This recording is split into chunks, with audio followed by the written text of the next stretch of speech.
Beautiful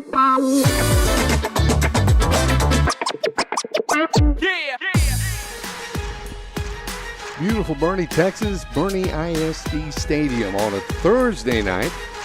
No, you got that right. We've moved the game to a Thursday night this evening, originally scheduled to be in San Antonio, but we're going to have it here in Boerne as the Greyhounds, the 2-0 Greyhounds, may I add, play host to the 2-0 Antonian Apaches. Along with Kerry Barboza, my name is Roland J. Reese. Thank you so much for joining us. And Kerry, by looking at everything we've looked at thus far this season on the 2-0 teams, we know that both teams like to pass the football a little bit. Yeah, two very good teams coming into this game. And I think it's going to be the best test so far of the year for both teams. Both teams, like you said, undefeated, and unfortunately someone's going to leave here with a loss, but non-district's all about getting better, and I think this game with the opponent, the quality opponent they're facing on both sides, I think is going to make both teams better regardless of who wins this game. Just moments away from the coin toss and the team captains. That'll be Cohen Wolf, also number 44 for Boerne, Weston Richter, 71 Riley Mackerel, number 35, and that is Jeffrey Brown. They will meet at midfield. I see one of the team captains, Michael Painter, there for Antonian, along with, Lucas Wiggins, I believe, who's out there as well, number 30, Emilio Enciso, and a young man with a 20 numeral somewhere in there. We'll get that for you here momentarily. But we're going to find out what we're doing with the coin toss is it's in the air. And apparently Boerne has won the toss. And they have deferred to the second half. So the Antonian Apaches will have the football to start tonight's ball game. And when you talk about Antonian, we're talking both teams, of course, 2-0 coming into play tonight. The Apaches got their first win back a couple of weeks ago on the 26th on a Friday night as they beat the Pleasanton Eagles 29-12, and then just last week a 24-16 win over the Blanco Panthers.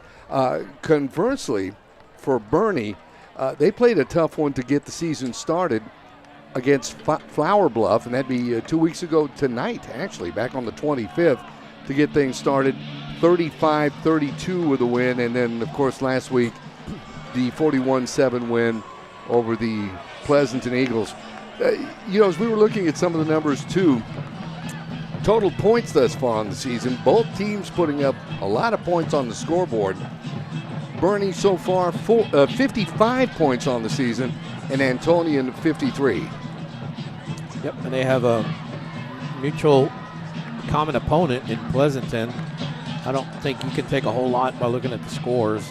Most coaches don't, because there's so many variable factors from week to week, such as injuries and the score of the game and resting players and all that. But like I said, two good teams, and you got to give credit to everybody for flipping this game in one day. Basically, this was decided yesterday, and they flipped it from Friday to Thursday, and they changed venues and got it all going, and here we go. Absolutely. Apparently there were some issues with the stadium at Antonian, so they remain on the road tonight in Boerne, and the ball game is underway.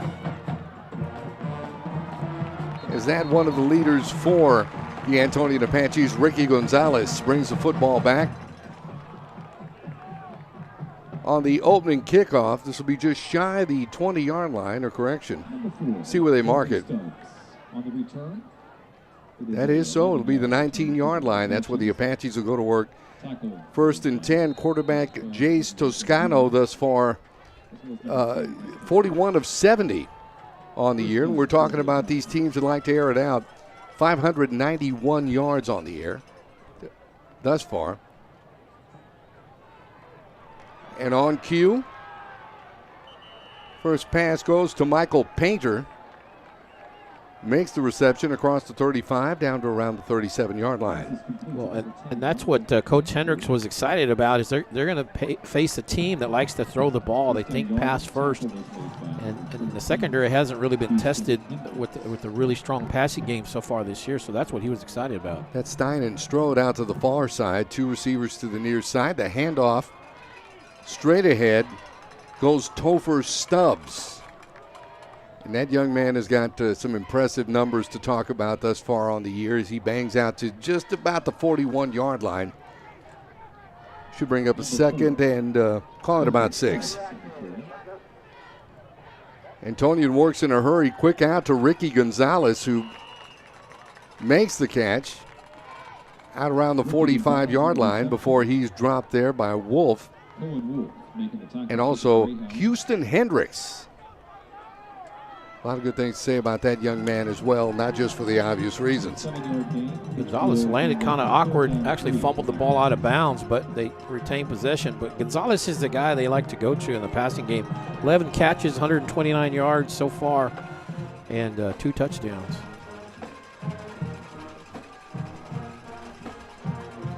The Apaches back to work. The handoff this time, nothing doing. Good pursuit by that Greyhound defense. He's coming over to make the stop. I believe that was Luke Molina, number 40, or 50 rather, as he puts the stop on Topher Stubbs.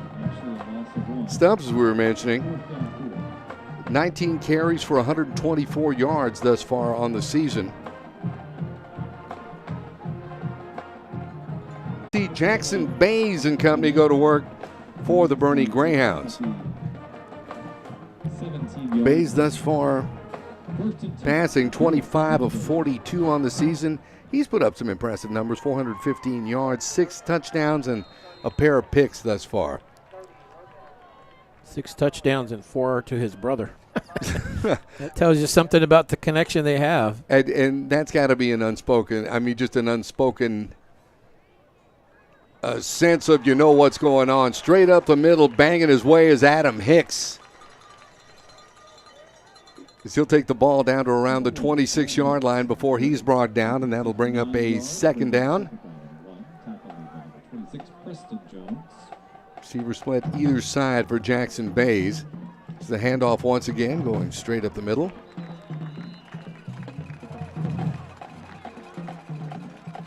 Looks like it's Hicks again. Hicks, getting up off the bottom of that pile. That'll be enough to move the chains, and it is. We'll give the Greyhounds a first down. Line of scrimmage is their own 29-yard line. We saw on that last run, not this one, but the one before, Hicks delivered a blow to the defender. And just because you have the ball doesn't mean you can't make first contact and punish the defender. Here's Bays keeping it on the ground once again. That's Adam Hicks. Out across the 30, down to around the 32-yard line. Over to make the stop, Bradley Walker for Antonian. Gain of a couple is checking in Chance Gentry. Gentry so far 21 carries for 75 yards on the season. Averaging just a little over 3.5 yards a carry. Giving him a gain to 3, 2nd and 7. Here's Jackson Bays calling the signals. Bays dropping back across the middle. Pass incomplete. Believe that was intended for Gentry. Yep, looking for Chance. And that'll bring up a third down and about 7. Gentry out, Hicks back in for the Greyhounds. The Greyhounds been very fortunate. Because of this, moving this game to Thursday night, they've had their first 3 games at home this year. So what a great opportunity for the sophomore to get comfortable in that starting position as a quarterback. Bays dropping back, looking downfield. Look at this. All by his lonesome is Houston Hendricks. He hauls it in. He's going to take it to the house. Touchdown, Boerne. And just that quick, the Greyhounds are on the board. Houston's a defensive guy, but he'll come in there and he'll play offense on occasion. And They like to bring him in sometimes third down, on passing situations, that time 3rd and 7. Looks like he just ran a simple fly pattern, and he just got behind the defense. Kind of a busted coverage by the Apaches there, and just not able to keep up with him. He's got pretty good speed, so once he got in the open field, forget it. Ballinger with the extra point attempt. This one is good. 7:55 remaining in the opening stanza, and the Greyhounds out to a 7-0 lead over Antonian. We'll be back with more right here on the Greyhound Network.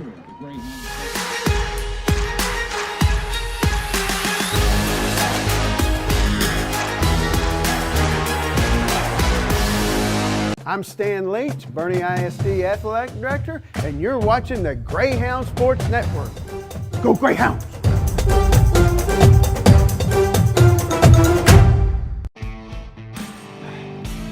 The Dog and Pony Grill has been committed to the Boerne community for over 10 years.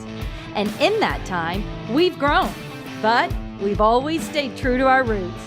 Just like all of y'all. Live music, great food, and the most fun for all Greyhounds fans. Stop by today, or tomorrow is just... Back live at Boerne ISD Stadium, where we've seen the Greyhounds just take it to the house. And tell us a little bit about that scoring drive there, Kerry. 5 plays, 83 yards, took a minute 35, and of course the big play, the 69-yard touchdown pass to Houston Hendricks from Jackson Base.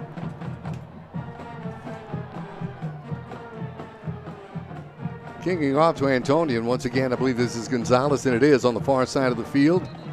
Takes it in across the 20, call it the 22-yard line, is where Ricky Gonzalez will be knocked out of bounds, and that'll bring the Apache offense to the line of scrimmage. 1st and 10. Jace Toscano in at quarterback. Topher Stubbs is his running back. Would we take a look at... let's take a look at that strike. We'll do that here momentarily. Well, we'll do that right now, actually. There's Bays. He's just way behind the defense right there. So pass across the middle. This complete to Strode. Out across the 35, the 36-yard line is. Riley Strong on the reception. He makes the catch. First down, a gain of 15 yards. It's a pickup of about 15. That'll move the chains, give the Apaches their first down. It's coming out near side is Gonzalez and Michael Painter, wide receivers. Pair of wide receivers to the far side for Toscano. Looks in that direction. He's feeling pressure. Breaks away, and he'll take the ball out to near midfield before he slides safely into third base. And he got a first down, and Toscano does a good job of recognizing the pressure, seeing the pocket collapse. There's a guy behind him. I don't know if he feels that, but he breaks out. I think it's Jeffrey Brown was pursuing him and gets the first down. So 2 plays, 2 first downs. Actually going to mark this at the Antonian 49, but that'll be a first down for the Apaches. Once again, Gonzalez coming out near side with Riley Strode. Toscano, Stubbs in the backfield. Here's the pitch. This time Gonzalez looking for the corner, crosses midfield into Boerne territory. He'll be brought down, call it about the 44-yard line. And look, that's a little pitch pass. Or couldn't tell if he just pitched it forward or handed it off. It looked like he pitched it, but if it's a pitch, I mean, if it's a pitch forward, even though it's a pitch, it's still a pass. Still a completed pass. Yeah. Will French coming over to make the stop for the Greyhounds. Give him a gain of 7. It'll be 2nd and 3. Shotgun once again. Dropping back. Nobody to throw to, and he scrambles, and he's being chased, and he'll be ridden down. Good tackle that time. Charlie Stahl with the stop of quarterback Jace Toscano. Well, Toscano, he's in the pocket. It collapses. He breaks. He tries to extend the play. He's getting pursued, but they just don't let him get to the outside and turn the corner. He can't. Stahl does a good job of setting that edge and not letting him get around it, and he actually drops him for a loss. 3-yard loss. So now it is 3rd and 6. The Apaches will send 3 receivers to the far side and a single receiver to the near side. Play action across the middle. Wow. This pulled in by Painter right at around the first down marker rather. Toscano does a good job of pump faking. He gets the defender in the air, throws it underneath him. He has to throw it low. The receiver caught it, Painter, right as he's on the marker. They're going to give it to him. 3 touchdowns, 4 picks on the air. Watch him pump fake, get the defender in the air, and then he makes the catch and gets the first down right at the marker. So Antonian has moved the chains effectively this drive. There's a 1st and 10. Line of scrimmage to Boerne 41. Here's a handoff on the delay. This is Topher Stubbs. Run out across the 30-yard line. They're going to mark this at about the 28, where they'll move the chains once again. That'll be another Antonian first down. 13-yard run there. And good play calling by the Apaches. They were pass. They come in with a nice run play, kind of have the Greyhounds backing up a little bit and just get all that yardage underneath. Once again, Toscano will send 3 receivers to the near side. Single receiver to the far side. Stubbs in the backfield with him on this first down from the Greyhound 28. The give once again. Here's Stubbs. Tries to hit the outside corner. Nothing doing there. Good pursuit by that Greyhound defense. French was out there. You see French chasing him right there. Just gets him on the heels, knocks him off balance, and keeps it to a minimal gain there, just 1 or 2 yards. So they will give him a gain of 2.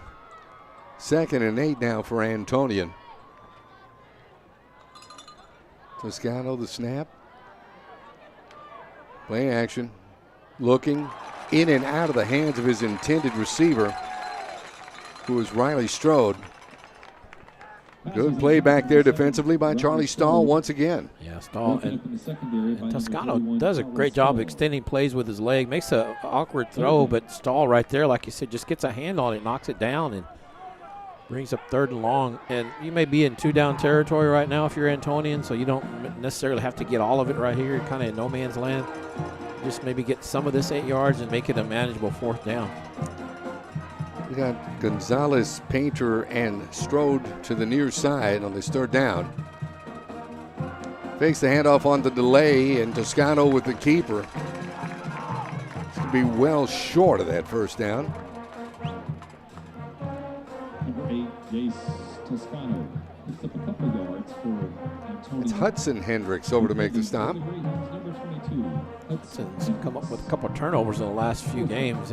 But see, what he did, he's got him some yards up to the 25, so maybe about a 25-yard field goal attempt made that little zone read, made it a little bit more manageable play, kick here. Gabriel Torres on to try this, gets his right foot into it. Line drive kick looks good. 2:59 left to go here in the first quarter, and Antonian is on the board. It's our score, Boerne 7, Antonian 3. Back with more in a moment here on the Greyhound Network.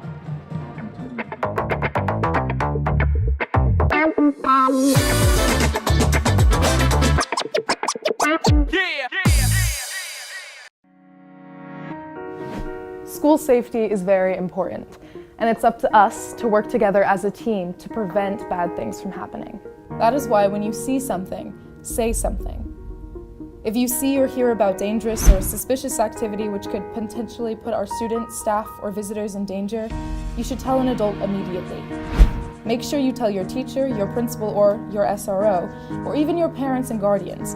Just make sure you report any dangerous or suspicious activity to an adult right away. You could help save lives.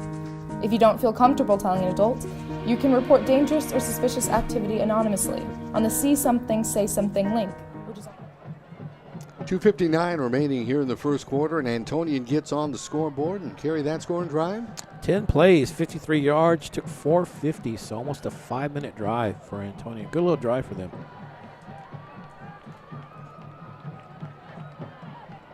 Kickoff this handled by McCoy Bruce.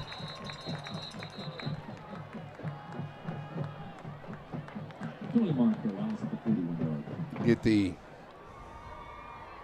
football out near the 25-yard line. I think it's on Antonian, so let's see what offsides. You are correct. Offsides on Antonian. So the kickoff was returned by number 8, Corey Bruce. Tackle was this looks like they're going to move it to about the 30, I call it the 33.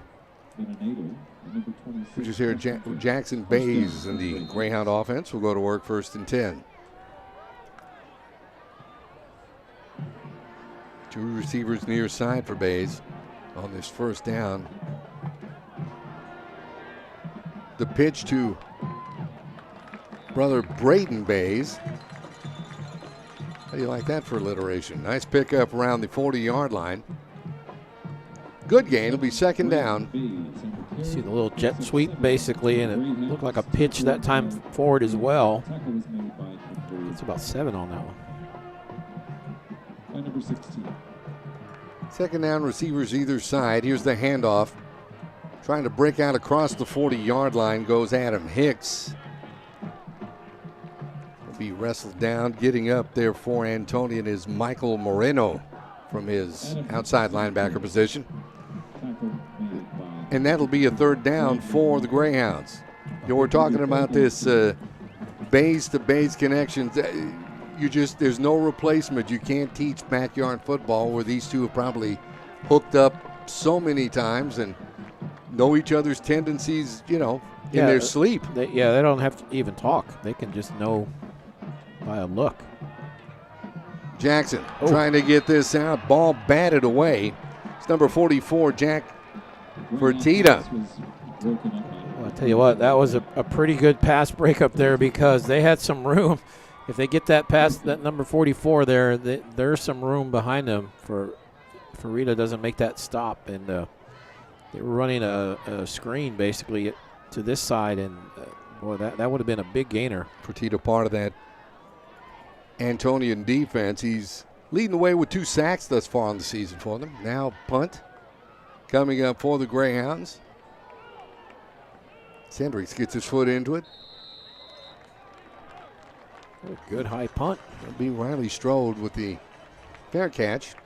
And the Apaches will go to work 1st and 10 from that point. Well, that was a good defensive stand by the Apaches. They go 10 plays and get a field goal, and then they hold the Greyhounds to a 3 and out. So let's see, the Greyhounds have forced 1 punt also on Antonian's opening drive. Let's see what we got going here.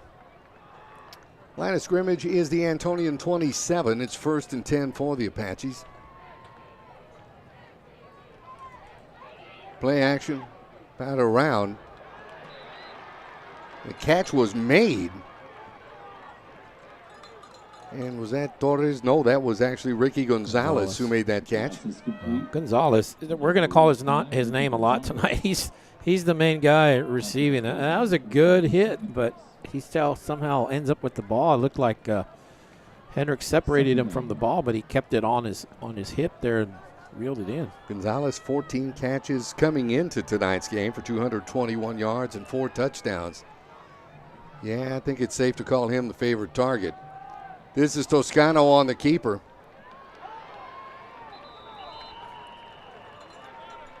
Pushing the pile forward there is coming over Will French. Gosh, we call that young man's name quite a bit this evening. Jace Toscano on the carry, tackle made good by footwork there. 28. Also had some help there from Caleb Hamby. It's a 1st down for That was just for Toscano just to get the 1st down. Just get it was 2nd and 1. Let's just get a 1st down, get 4 first downs, and keep the clock moving here. Pair of receivers near side for Toscano on this 1st down as he's trying to buy time in the pocket. He just had to dump that out because pressure was coming. Tried to get that out to Noah Logsdon and just missed him. You can see here. Yeah, and he steps up, and I thought right there he was going to run it, but he had Hendricks in front of him. He had Hudson, and he just decided to try to just a little dump pass, but not able to complete it. Does stop the clock. Might be the last play of the quarter here. We'll see. 2nd and 10 from the Antonian 41-yard line. Toscano once again just tries to dump it out. Good defensive play that time. Coming over to make the timely hit, that was Hudson Hendricks. And Hudson almost deflects it to Riley Macro. You see he puts pressure on there. And Hudson hits it. And you see Macro almost, or excuse me, that was Braden Bays that might have had a chance at that, but good defensive play. It's called right place, right time. It's 3rd and 10 from the 41-yard line. 15 ticks of the clock left to go here in quarter number 1. Toscano. The snap. Nowhere to go. Oh, he just dumps it out. This time Logsdon ready, and he'll take the ball across the 45-yard line before he'll be met there and driven down by Houston Hendricks, which will bring us to the end of the first quarter. Our score, the Boerne Greyhounds 7, Antonian 3. As we check this out. Yeah, he wasn't down. That was a good good little pitch. Hamby had him in the grasp, but he's able to get it off and to get a few yards. Yeah, he just unloaded that. Almost desperation, but you got to tip your cap to that Boerne defense. As evasive and as slippery as a quarterback as Toscano is, the Greyhound defense has been giving him some problems. Once again, with our score 7-3, Boerne. After 1, we'll be back with more right here on the Greyhound Network.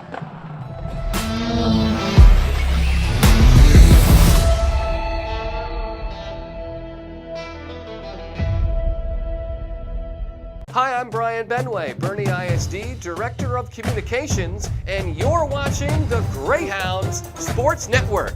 Let's go Hounds!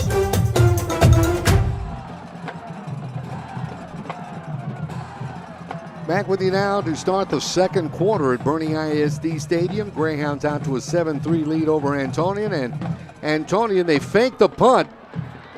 Pass to Gonzalez, and that'll move the chain.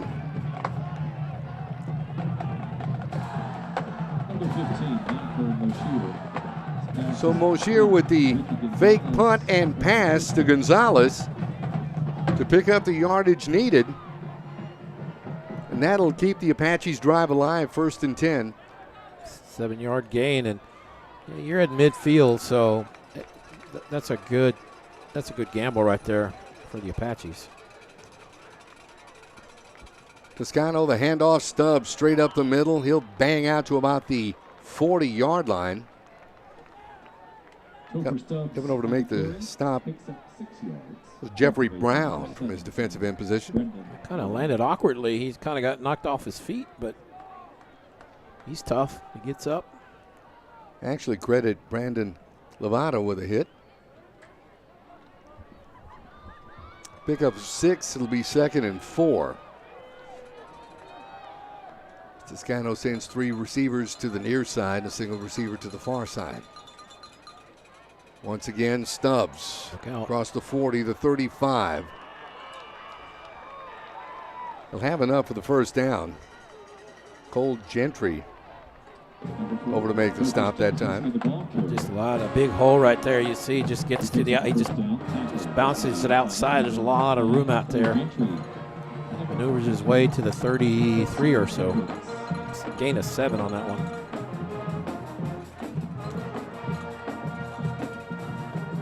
So from the 33, first down Apaches, 3 receivers to the far side. Single receiver, that being Stein, here to the near side.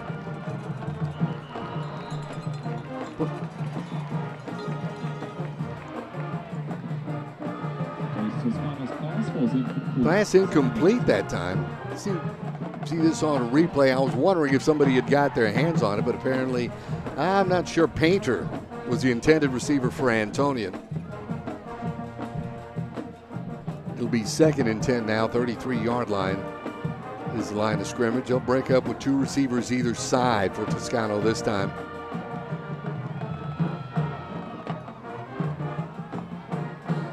Look out. Toscano looking far side, has a man. Guess who? Oh, marking him out at the 1. That is Ricky Gonzalez. He got up, signaling touchdown, but officials right on it on that sideline. I tell you, Gonzalez is a threat. We talked about him, and he just got right now on this play. He just got behind the defender. You see he's got 2 or 3 steps on him, and nice throw. He had to reach back a little. If he leads them, he probably scores, but they do get 1st and goal at the 1.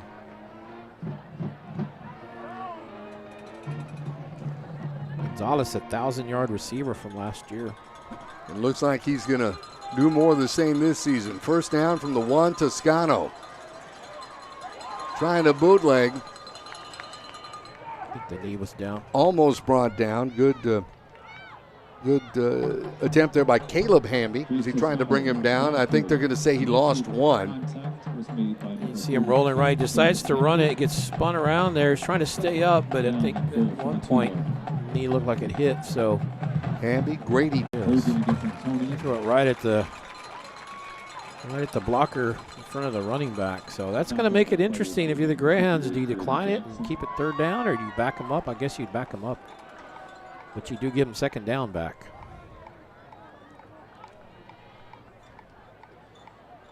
But it is 2nd and goal, so they can't get a 1st down unless there's a penalty.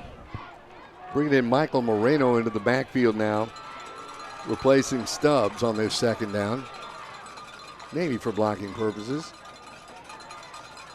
Pass complete. That's a touchdown for Antonian as Riley Strode hauls that in. Good thing about a penalty, if you're Antonian, it gives your offense a little bit more room to work with, especially when you're throwing in the end zone like that. And just a good corner route that time by Strode, who got behind the defender, and good throw by the quarterback, Toscano, to get it to him. And Antonian, first lead of the game. You took the words right out of my mouth with 9:28 left to go here before halftime. The extra point attempt for Antonian. This one is good.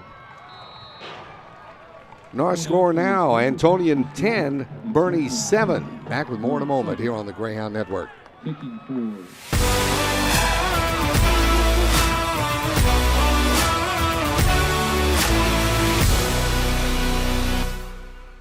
I'm Gina DeWall, the Boerne ISD Athletic Secretary, and you're watching the Greyhound Sports Network.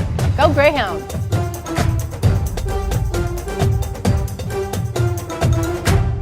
Ladies, that is how you execute the run-pass option. All right, guys. In order to live in this community, we need to know important facts. What year was Boerne High School opened? Back in 1909. Now, who knows the name of the mascots? Rowdy and Rita. Okay. What year did Boerne play its first football game? Back in 1909.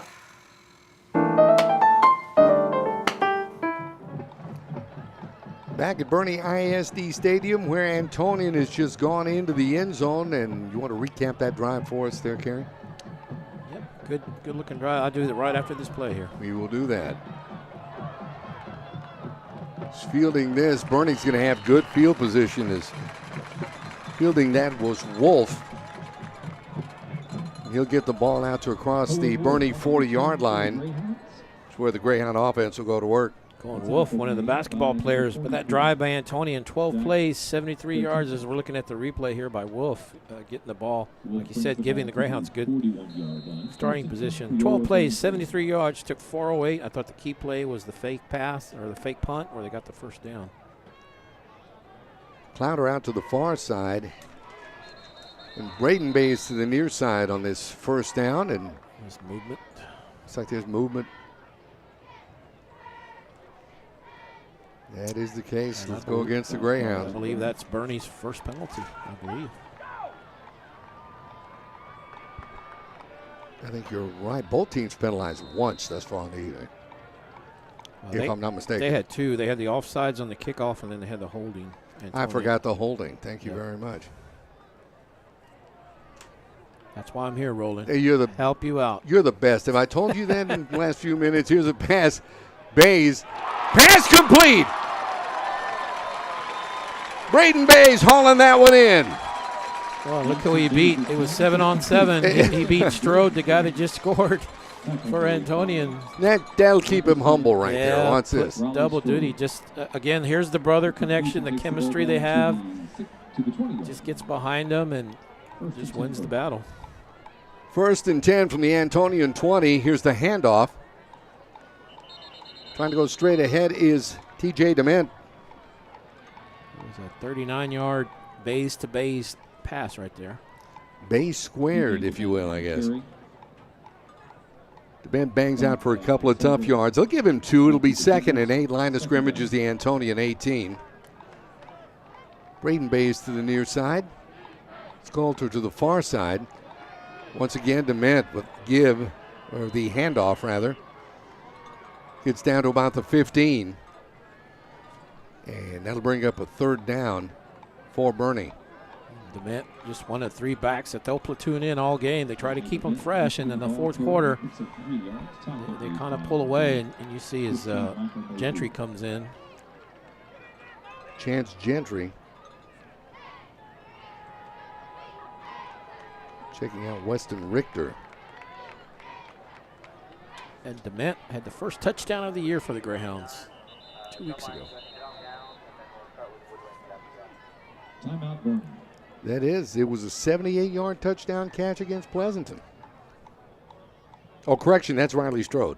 Ladies, that is how you execute. I've got DeMint's stats here somewhere, and they're hiding for me. His was 59-yard touchdown pass. First touchdown of the season, and that was against Flower Bluff. Right. Got to get my flowers straight. I know, because there's Flower Bluff, Flower Mound. Flowers on the wall. That don't bother me at all. Flower Power. So a timeout on the field right now. It's 10-7. Antonian with the lead. The Boerne Greyhounds are driving, though. Well, depending on what they do on this play, they may kick a field goal or go for it, depending on how many yards they get. But you see Houston Hendricks is out there, number 14 in the slot on that right side. He had that touchdown earlier, so watch for him. So 2 receivers either side on this 3rd and 6. Here's Bays looking end zone, just overshot his intended receiver, Braden Bays. His back defensively that time was Michael Moreno for Antonian. That'll bring up a 4th down. Yeah, he slings it, and looks like Braden had a little bit of separation. And because they didn't get any yards, 3rd and 6, try to take points and tie it up here.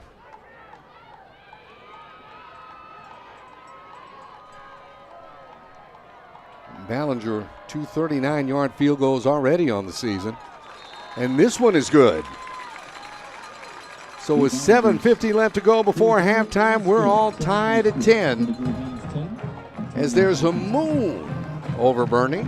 We'll be back with more in just a moment right here on the Greyhounds Network.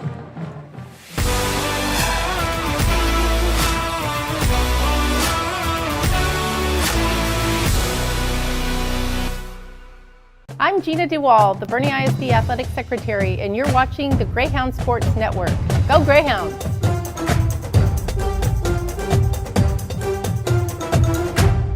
Ladies, that is how you execute the run-pass option. All right, guys. In order to live in this community, we need to know important facts. What year was Boerne High School opened? Back in 1909. Now, who knows the name of the mascots? Rowdy and Rita.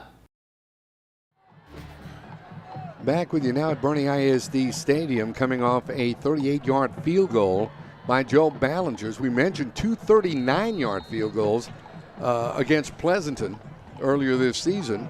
And you want to go over that score and drive for us? 5 plays, 43 yards, took a minute 30, had a nice base-to-base connection there, about 40 of those yards. Had a chance, another touchdown base-to-base, but missed on that. Instead got the field goal by Ballinger.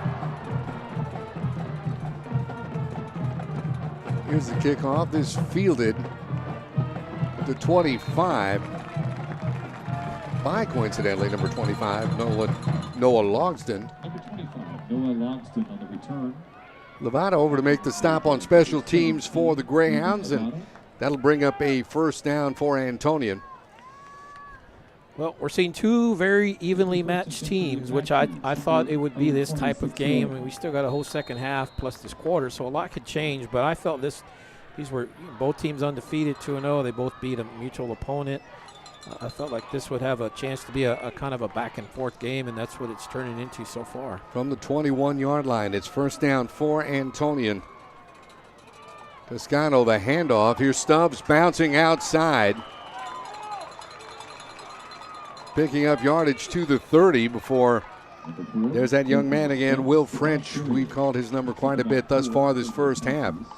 Well, Grady Jackson has a chance at him right here. He grabs him, just not able to wrap him up. He slips out and gets about 4 yards. He Stubbs and turns probably what would have been a negative play into a 4-yard gain. 2nd and 6, Antonian from their own 30-yard line. 3 receivers far side. Single receiver, that's Stein to the near side for Toscano. Toscano, the handoff to Stubbs once again, bouncing off of tacklers across the 40. Before French rides him down once again, they'll move the chains, and that'll be an Antonian first down. Well, I like this Antonian team. They got 2 really good receivers. They got a good running back, good quarterback. They're going to do well in district. And, you know, we talked about Gonzalez, but their running backs and Strode, their receiver, are also very good as well for them. Strode, 700 yards last year, and Toscano, 1,200-yard passer last year, 14 touchdowns. Absolutely. As we were mentioning Strode, he hauled in a 76-yard touchdown pass against Pleasanton, so yet another target you got to look out for. Toscano, once again finding Gonzalez out across midfield and into Boerne territory. As he makes the catch, line of scrimmage is going to be about, mark it at the 49-yard line. Be second at about 2. But of all their weapons, I think Gonzalez is the one the Greyhounds defense has to keep an eye on the most, because to me, he's the most explosive of that group, and that's a good group of explosive athletes, and he's probably the most explosive. So Toscano on this second down, trying to find someone. He's almost wrapped up, dumps it off, and the pass is complete. That'll be a first down for Antonian and more. Oh, looks like a horse collar tackle. That was, hauling that in was Painter, and we'll see the call. Well, Toscano, we've seen this. He gets the defender up in the air. He slips a tackle right there from Bays, and then you see a broken tackle right there, slips out of it. And they come in late. Yeah. I don't know if that was a face mask or he got enough of the shoulder pad to be a horse collar. Either way, it's going to be 15 additional yards. And it's going to set him up inside the red zone here. And line of scrimmage is now the Boerne 15-yard line for Antonian. Elusive, I guess, is a good adjective you can use for Toscano. He gets in trouble and he finds a way out of it. Yep, slippery. He's got quick feet. He's wily back there. On this first down, Toscano tries to get the lob over. This incomplete, as it was intended for Gonzalez. Back defensively, that was Wolf. It looked like Wolf almost got tackled. He's got a chance at the interception. You see the receiver tackling him. Yeah. I mean, I think Wolf's making a point about offensive interference, because. Yes, we even heard from the Greyhounds faithful. I think Wolf had an argument, and he wasn't crying wolf. I see what you did there. That just came to me, but I thought he had a legitimate point. 2nd and 10 now for Antonian. Toscano looking other side, this time overshoots his intended receiver. That was Hassman, I believe. Yeah, just a little too hot in the corner, too hot and too high. Harry Hassman just out of his reach. Well defended by the Greyhounds that time. Head coach Blake Fushak and his staff there for Antonian. Blake Fushak, as we talked about earlier, Dad Van, I think, was the head coach there for a while, and he was at MacArthur for ages and ages. Yeah, long lineage there. All by himself, Hassman, but this play is blown dead.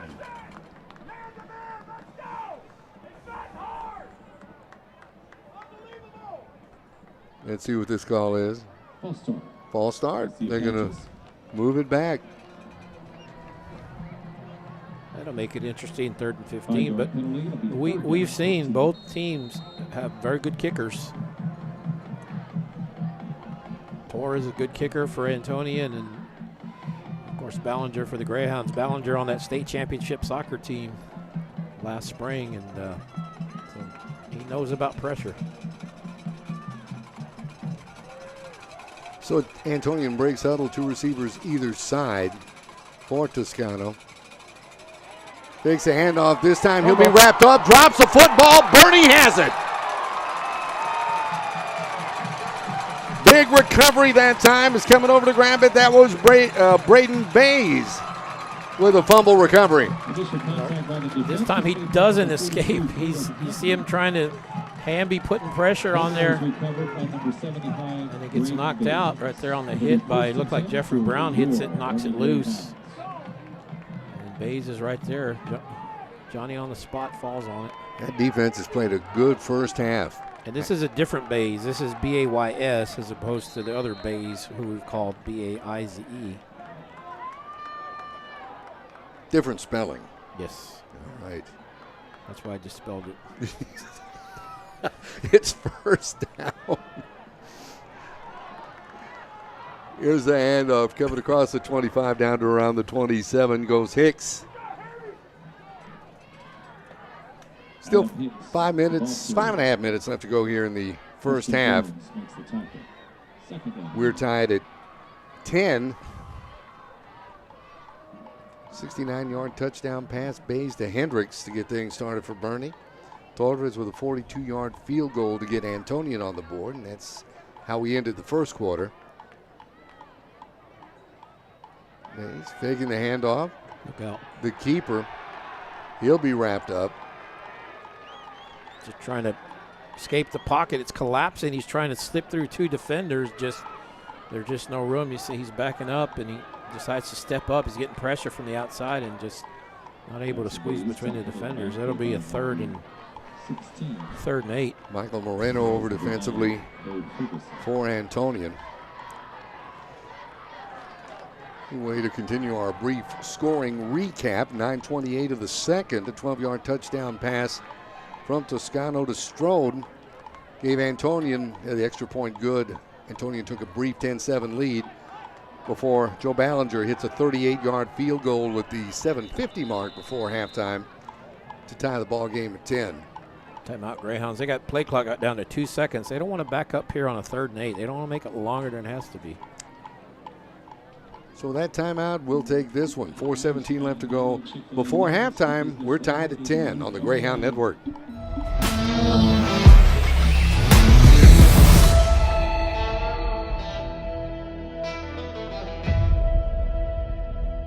Hi, I'm Brian Benway, Boerne ISD Director of Communications, and you're watching the Greyhounds Sports Network.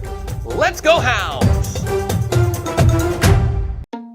Hi, I'm Scott, and I love Chick-fil-A nuggets because the flavor is unparalleled. As soon as you bite into them, you're in a happy place. The seasoning is perfect. Greyhounds now with a 3rd and 8. As Bays calls the signals. Dropping back, feeling pressure once again, unloads. This time the pass is hauled in and dropped. I don't know if that was a fumble or a drop. I think Hudson Hendricks had the catch. Ball came loose, and then Brooks Perez gets on it. Let's look at the replay here. And I think they're going to say it was a fumble, and yeah, that's Hudson there. Yeah, Hudson Hendricks with the reception. The knee is down, but I don't think they see it. Watch the ball roll forward a little bit. As a result, we have a Boerne first down. And Perez gets on it. Talk about the lucky roll. First down. Greyhounds back on the attack as the handoff goes straight ahead that time to Adam Hicks. Well, Perez recovered at the 35, and that's where the first down marker was. So Yeah, that's what I mean. The old lucky roll there. Yeah, they Perez with a big play right there to save the possession. Keep this drive alive. So we're seeing both Hendricks boys playing a little bit both sides of the ball, a little bit of offense. DeMent checking back into that Greyhound offense on the second down. Bays pass complete. Bringing that one in. Weston Klutz, number 10. I think that's DeMent. But oh, is that 18? I think so. No, you're right. You're right. There's always a first time for everything there, Terry. It was 10 or 18. Yes, yeah, that gets me sometimes as well. 3rd and 1 now. Greyhounds give straight ahead, and you bet that's a first down for Hicks. Over to make the stop for Tina. For Antonian, and that'll move the chains. Now the Greyhounds have used 2 timeouts, so they only have 1. They're okay though right now. 2:40. They got plenty of time. So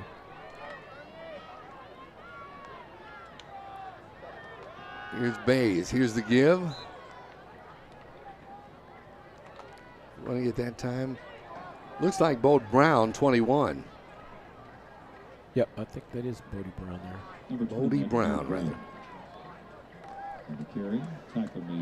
If you're the Greyhounds, you want to use all of this 2 minutes plus change. You want to use all of this if you can. 2nd and 6 as we head to the 2-minute mark here. The second quarter pass incomplete. That they're going to get. Yeah.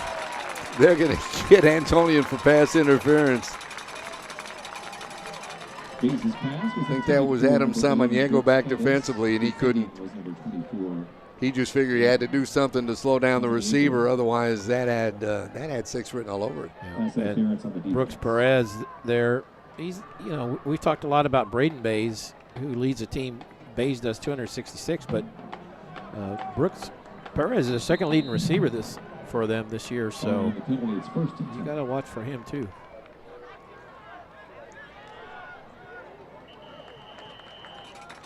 Give straight ahead.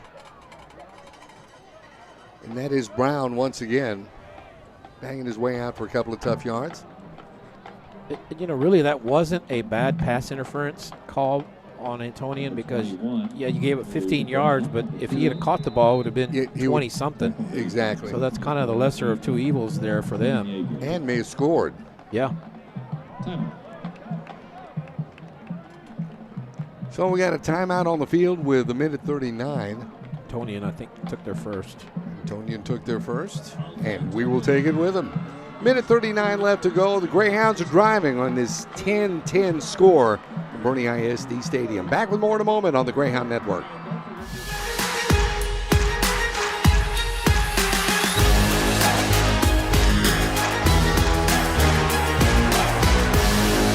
I'm Stan Leach, Boerne ISD Athletic Director, and you're watching the Greyhound Sports Network.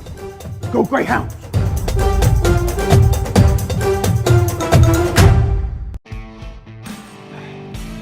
The Dog and Pony Grill has been committed to the Boerne community for over 10 years. And in that time, we've grown. 2nd and 7 for Boerne as the drive continues with just a bit over a minute left to go here in the first half. It's Jackson Bays with the carry. Bang out to near the 20-yard line, about a yard shy. And number 16 is Alex Pruitt. Actually, they're going to mark this back at the 24, so they'll say it's where the stop was made. It's 3rd and 4. Give them a pickup of a couple. It looked like a design run play. That's the first time we've seen that for Jackson. And there's a little bit of movement. Somebody moved. I think they did a hard count and it worked against the Greyhounds that time.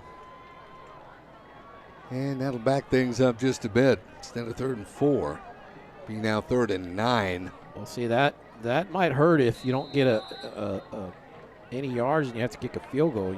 That may have knocked you out of field goal range. It'd be a 46, 47-yarder if you don't get a yard here. So here it comes on this 3rd and 9. Bay's trying to buy some time as he looks end zone. Pass. Caught. Touchdown, Boerne. Brother to brother. Coming up, yeah, guess who? The Bays connection once again as Braden Bays hauls that in. Yet another one of those intangibles. Well, that was just kind of a jump ball. He just kind of threw that up there. It looked like Braden was open, but there was enough defenders around that it was kind of a jump ball situation. And Braden just out-jumped everybody and got it.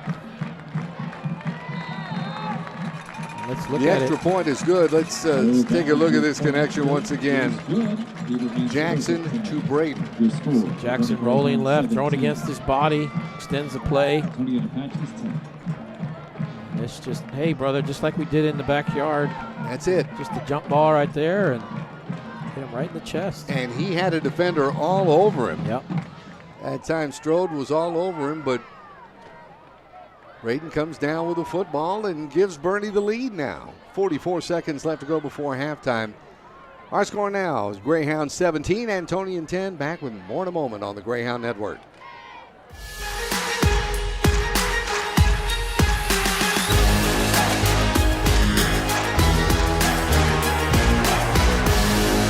I'm Stan Leach, Boerne ISD Athletic Director, and you're watching the Greyhound Sports Network. Go Greyhounds!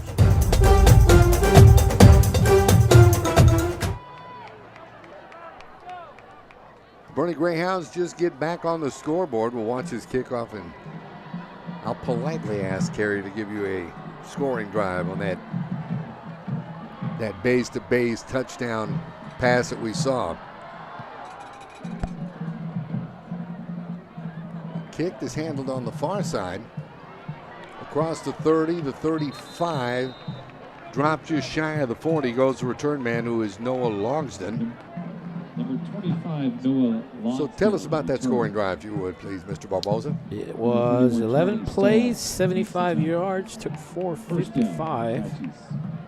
Base to base for the 5th time, I believe, this year. And they used a lot of that time, so. And that's the second highlight catch that Braden has made tonight.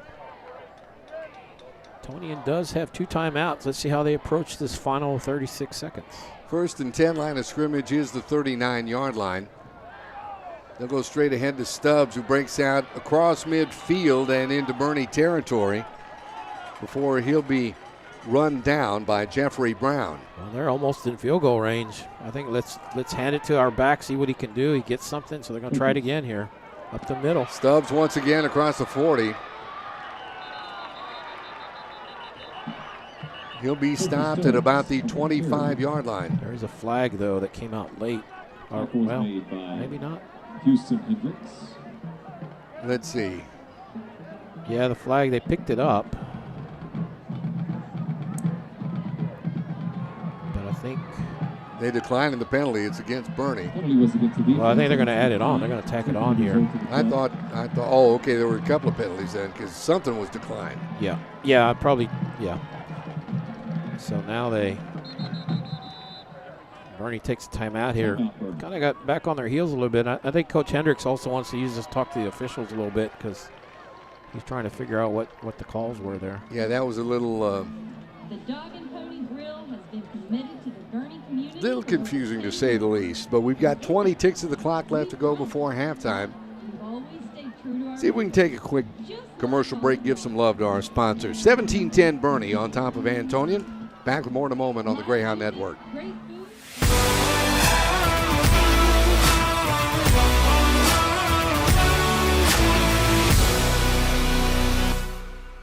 I'm Gina DeWall, the Boerne ISD Athletic Secretary, and you're watching the Greyhound Sports Network. Go Greyhounds!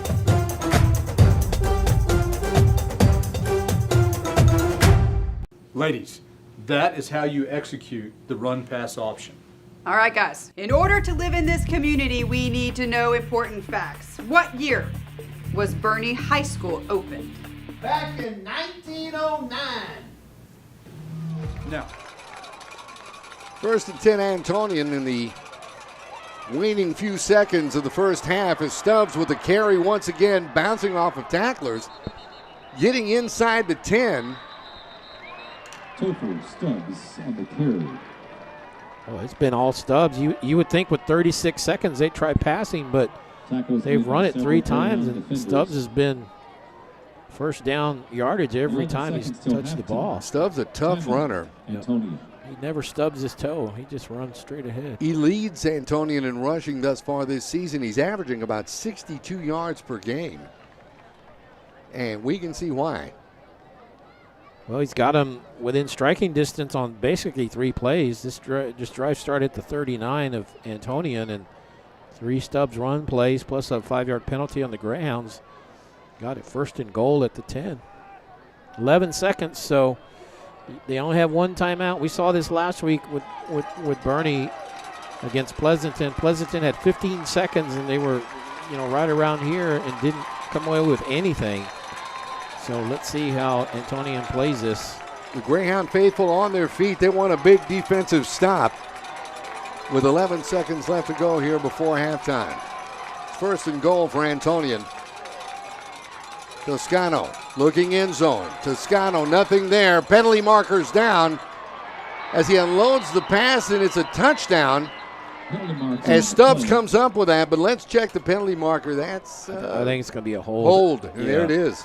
Well, what happens is, when you have a athlete like Toscano that's so mobile, sometimes the linemen think he's going to head downfield, and sometimes they start trying to block and break for him, and that time just too many holes there, and that's kind of what sprung him that time. So they're going to back this up to the 20. It'll be first and goal only from the 20-yard line. Well, they had 11 seconds, but the thing about a penalty, you don't get the time back. Time back, right. Yeah, so we went from 11 to 3, so with 3 seconds, I think Antonian, they're going to try to at least get 3 out of it. It's 37-yard attempt. Off the foot of Gabriel Torres. Oh. Kick is up. Missed it. And he missed it. They might have jumped because it looked like somebody was back there really quick. Let's see what the call was. And here comes the Whitecap running into the kicker. Running into the kicker. Be a 5-yard penalty against the Greyhounds. Somebody got in there really quick. And you see the Boerne coaches there. Brett Sawyer, the defensive coordinator. So another shot at it. So this 20, about 33 yards? 32? Yeah, 32. The snap. Kick is up. And this time it's true. So we've reached halftime here at Boerne ISD Stadium with our score. The Boerne Greyhounds 17, the Antonian Apaches 13. Back with halftime just a moment here on the Greyhound Network.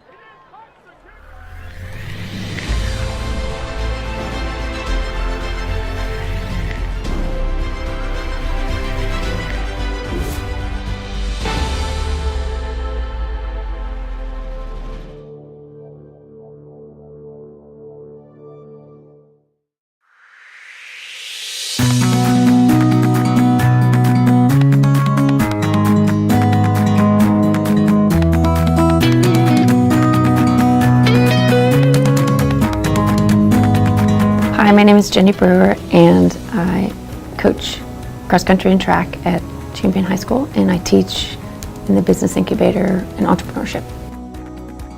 I remember my high school cross country coach made a very big impact on me, and when I went to college I realized that I wanted to be a teacher and a coach. I was fortunate enough to get at Kendall Elementary, and I got hired there to do as a computer teacher. Now I teach entrepreneurship and the business incubator and practicum.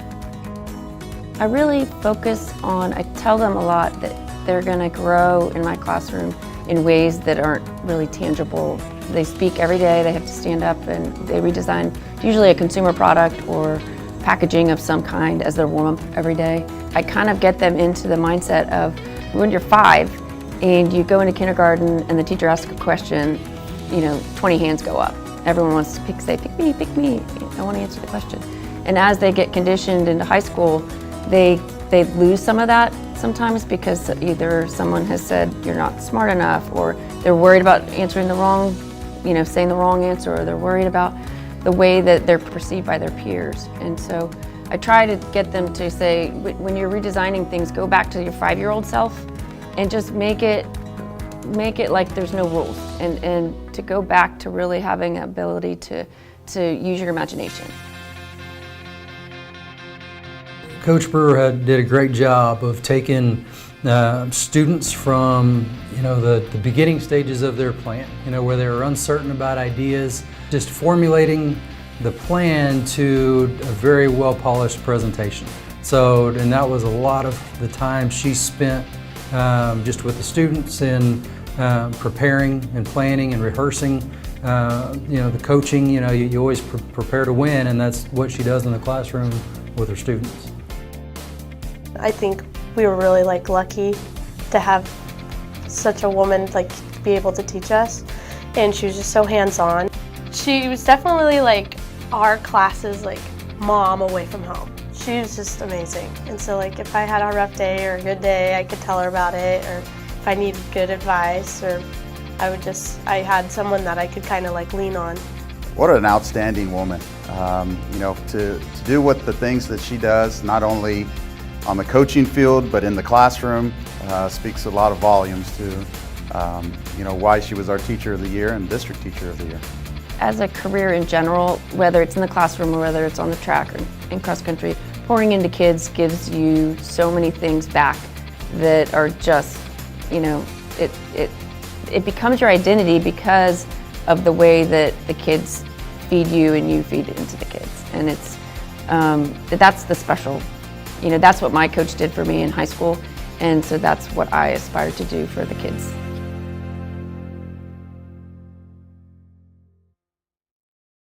Hi, I'm Brian Benway, Boerne ISD Director of Communications, and you're watching the Greyhounds Sports Network.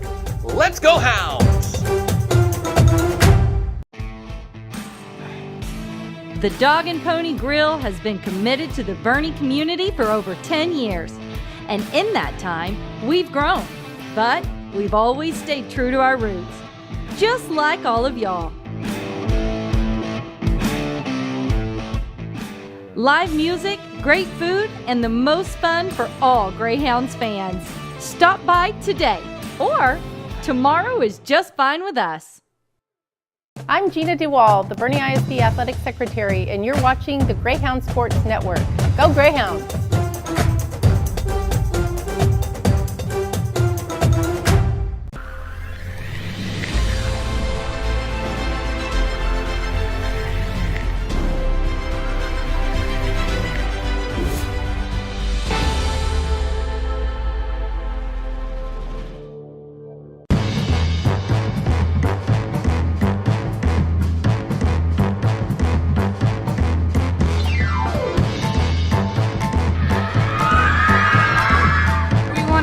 To create a program for across all of our school district. We want to create the best fine arts department, specifically theater arts department, in the entire state across all 3 of our campuses.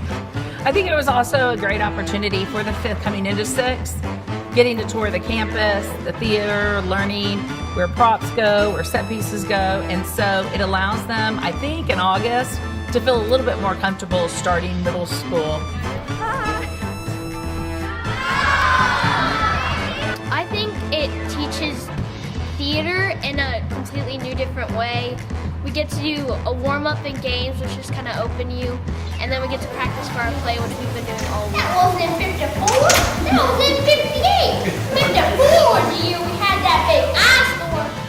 It's different from what I normally do. I was actually the lead in our 6th grade play that we did, and I just thought, I'm very close to my grandpa, so I was like, why not the old man? And it's really funny to play him, seeing what they do.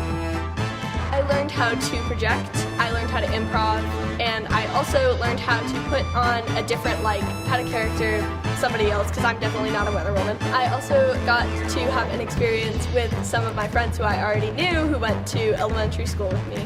So it was very fun getting to meet people who were going to North, Voss, South, and a ton of other schools. Well, this was our first year to offer.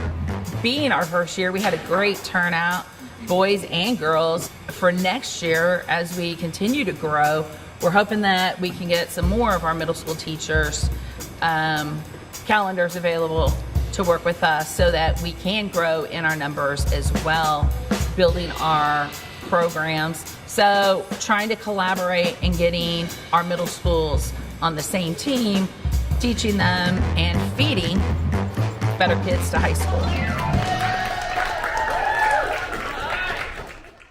I'm Goldberg, WWE Hall of Famer. You're watching Greyhounds Sports Network. Who's next?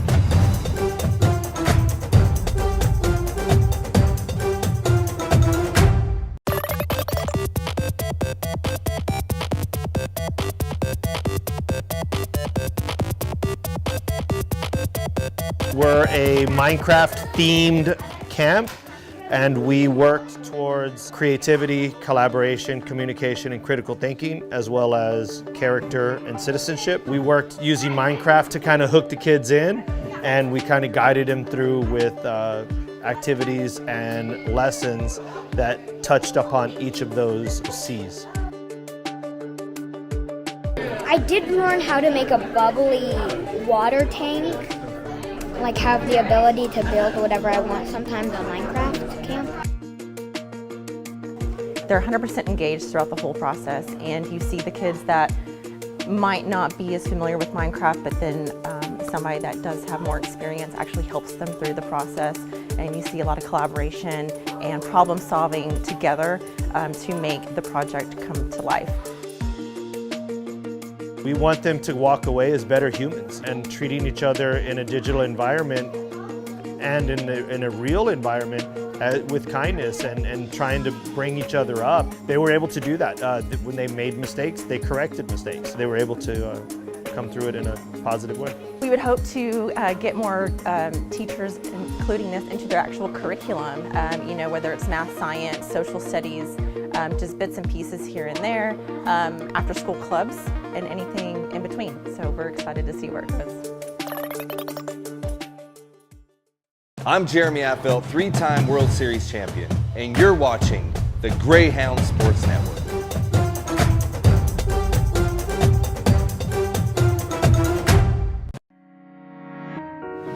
School safety is very important, and it's up to us to work together as a team to prevent bad things from happening. That is why when you see something, say something. If you see or hear about dangerous or suspicious activity which could potentially put our students, staff, or visitors in danger, you should tell an adult immediately. Make sure you tell your teacher, your principal, or your SRO, or even your parents and guardians. Just make sure you report any dangerous or suspicious activity to an adult right away. You could help save lives. If you don't feel comfortable telling an adult, you can report dangerous or suspicious activity anonymously on the See Something, Say Something link, which is on every BISD webpage, or by scanning this QR code. Your tip will go straight to the administration, who will then investigate. If we all stay alert and work as a team to report dangerous or suspicious activity, we can help keep our schools safe. Remember, if you see something, say something.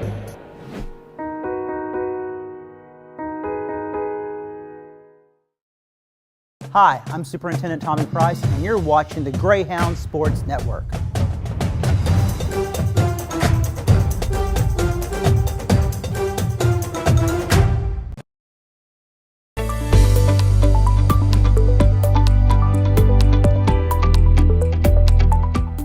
Hello again, everybody, and welcome to the Boerne Beat, sponsored by Boerne Radio. Here are the top stories from around Boerne ISD. Another major statewide recognition was earned by Boerne ISD. The district received its third consecutive A rating with a grade of 94 in the Texas Education Agency's statewide student testing and accountability ratings. In addition, 10 campuses received an A rating, and BISD had a district record 21 distinctions, which acknowledges districts and campuses for outstanding achievements. Boerne ISD is among only 1% of over 1,200 school districts across the state who have received an A rating in each of the 3 rating periods. To read more about this historic achievement, please visit our website. Boerne ISD students and staff created an inspirational mural that now decorates central office. In the fall of 2020, Boerne High School art teacher Darcy Baird and her e-learning students collaborated to design and create the project as a way to connect with other students and the community. The mural was funded by the Boerne Education Foundation. Mrs. Baird and her students were honored by the BISD Board of Trustees this week. Speaking of the Board of Trustees, they held their first monthly meeting of the new school year this week. The board commended BISD administration and staff for earning an A rating from the TEA, as well as for being named an innovative district by the International Center for Leadership in Education. Boerne ISD named a new Chief of Safety and Security this week. Boerne resident Rick Goodrich was chosen for the position, which was announced at this week's board meeting. Goodrich has over 22 years of law enforcement investigative experience with the Drug Enforcement Administration, as well as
Great job, ladies.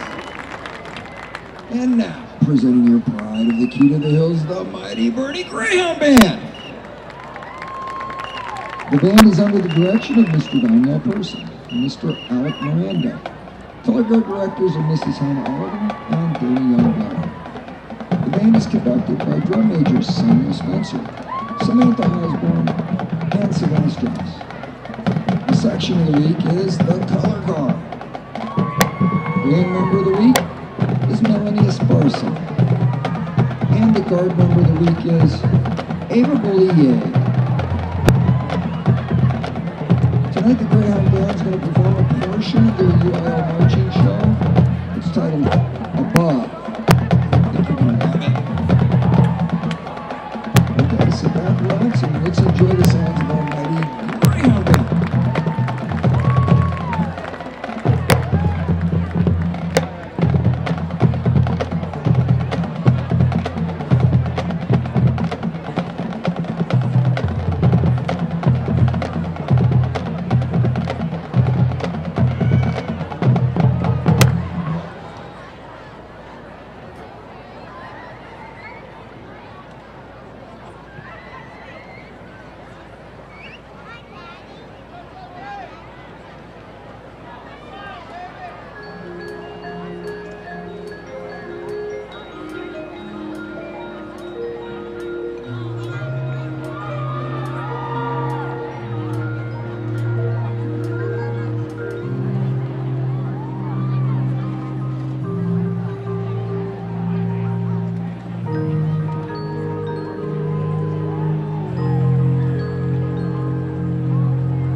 Jenny Brewer, and I coach cross country and track at Champion High School, and I teach in the business incubator and entrepreneurship. I remember my high school cross country coach made a very big impact on me, and when I went to college I realized I wanted to be a teacher and a coach.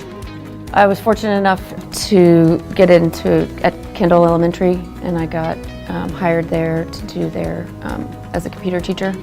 Now I teach entrepreneurship and the business incubator and practicum.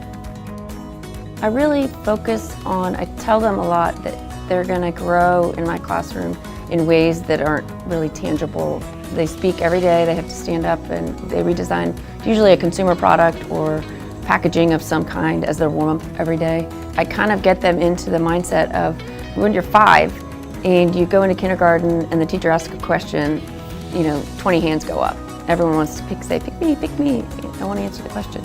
And as they get conditioned into high school, they lose some of that sometimes because either someone has said you're not smart enough, or they're worried about answering the wrong, saying the wrong answer, or they're worried about the way that they're perceived by their peers. And so I try to get them to say, when you're redesigning things, go back to your 5-year-old self and just make it like there's no rules, and to go back to really having an ability to use your imagination.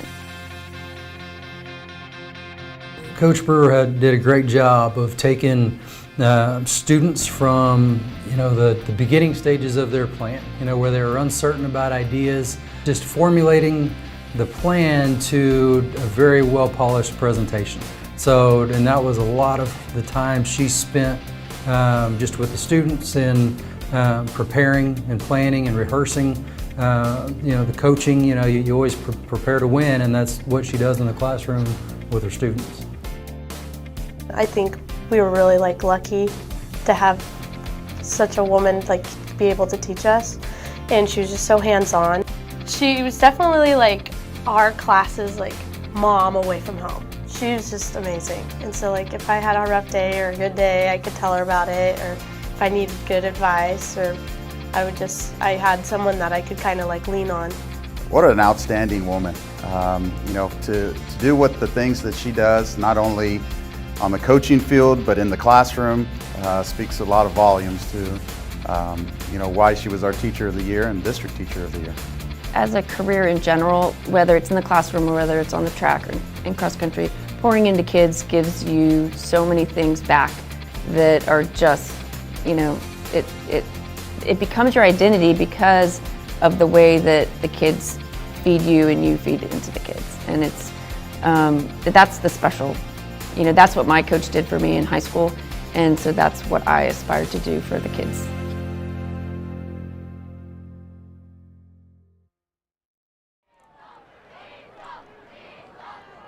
Back with you at Boerne ISD Stadium, Kerry Barbosa and yours truly, Roland J. Reese, with you as we get set to kick off the second half of tonight's game.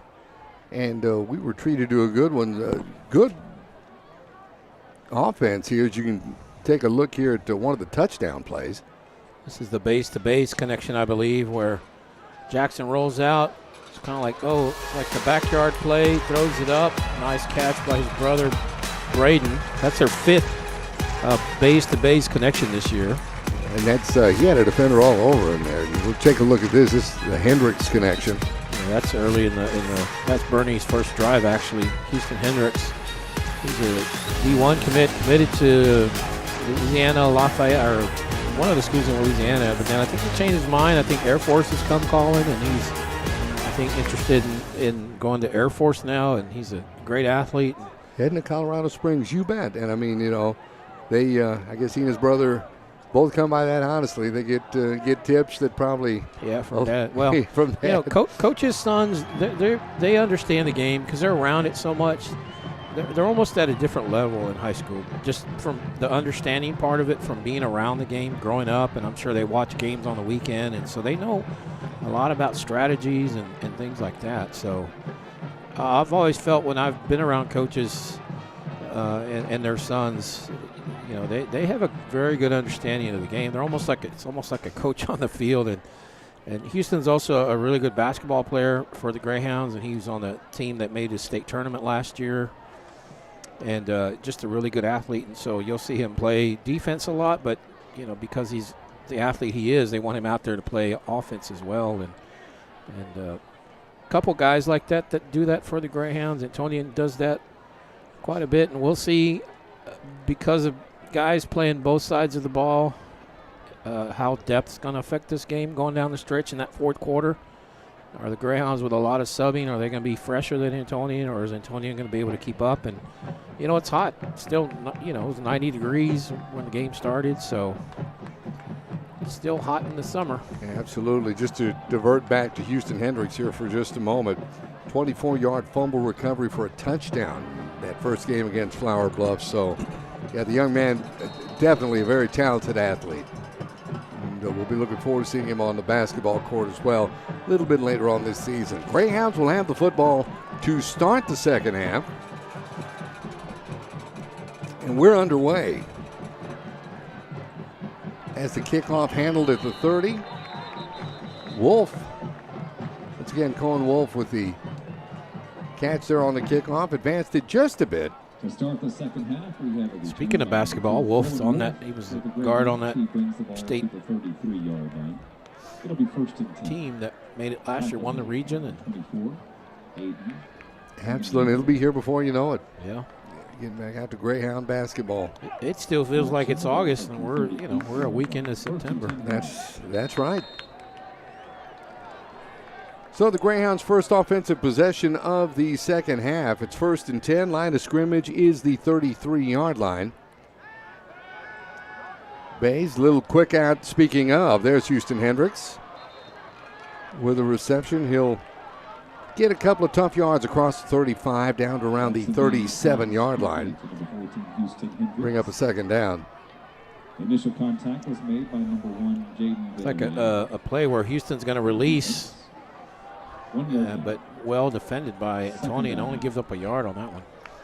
Give him a gain of 6, 2nd and 4. Handoff straight ahead. I think the scoreboard guy's still at halftime because they only got a yard. Now they moved it. That's Hicks. Number 1, Adam Hicks, picks up 5 yards for the Greyhounds. It would be third down. So we'll call it third about 4. As Bays has a couple of receivers far side and one to the near side. Bays looking right side. That's Cloutier. Across midfield and into Cloutier, yep, with the catch. Just a little button hook route there. Gets the first down, moves the chains in Antonian territory. It'll be 1st and 10 for the Greyhounds. They are at the Antonian 49-yard line. Heard from the Boerne faithful. Bays. Unloads. This one almost picked off. Well, he had Hicks wide open down the sideline, but he's looking for his brother. But Hicks with a little wheel route was kind of open. Just didn't see him, and of course he's under pressure. Had to get rid of that. Fertitta back there defensively. He's had a whale of a game for the Antonian defense. Very fortunate that wasn't intercepted. 2nd and 10. Once again from the Apache 49. Here's the handoff straight ahead. It's Adam Hicks. Again, banging out for a couple of tough yards. He'll get the ball. Well, it looks like they'll give him 1. They're going to mark it at the 48, and it'll be 3rd and long for Boerne. That'll be 2 down territory here, depending on what they draw up here. Single receiver either side. Hendricks back at the game. Bays looking, has a man, but the ball knocked away just in the nick of time by Samaniego, as it looked like it was intended for Adam Hicks, and that'll bring up a 4th down. Looks like they're going to punt. Well, it looks like Hicks is open, but defender comes in, just does a great job breaking up that play, and 4th and 9, so it looks like Greyhounds are going to punt. You could always fake it. Remember, Antonian faked it in the first half, got a first down, and scored on that drive. This not the case this time.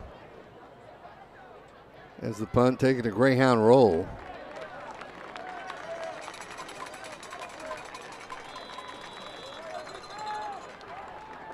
Coy Bruce downing it. And it looks like it was a good punt. It looks like it's going to be down deep into Antonian territory where they'll take the ball over. It's going to be about the 7. And that time you saw Houston just kind of line drive it, kind of knuckleball it, just trying to get it, keep it low and let it roll. And good job by McCoy Bruce getting down there and pinning him back. It looks like about the 8 or so. So 40-yard punt. And it's 1st and 10 for Antonian. Jace Toscano, he's gone all the way at quarterback. Quick pass out intended for Gonzalez. And this one just incomplete. I think it hit the ground. Take a look at this replay. Had him open and just throws it low. And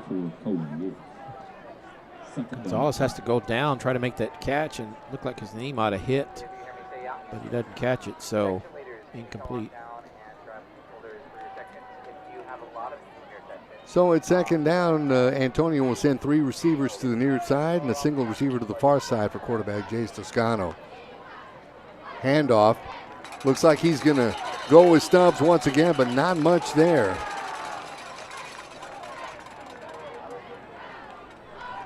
He's coming over to make the stop, that Grady Jackson.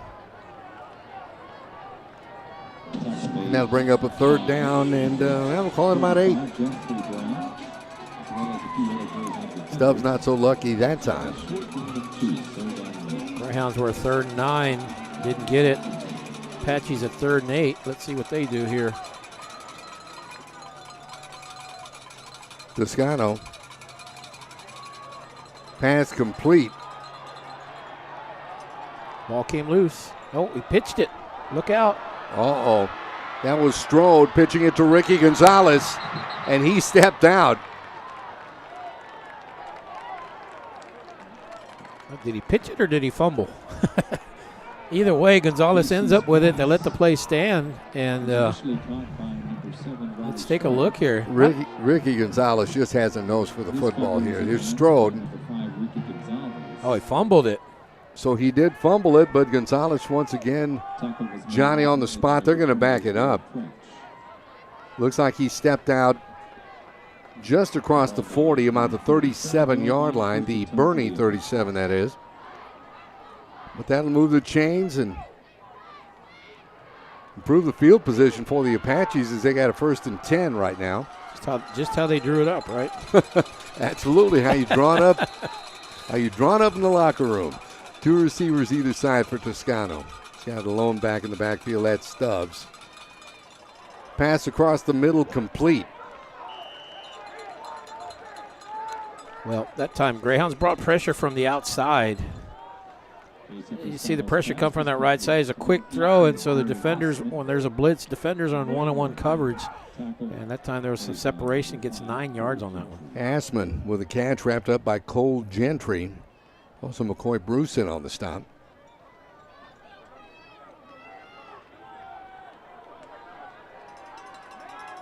When you blitz, sometimes you leave your coverage man. They're out on island, one-on-one coverage sometimes.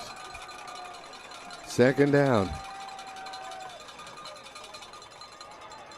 Looked like it was a problem there between the exchange, but Stubbs comes away with it. He holds on to the football and blasts his way across the 20-yard line.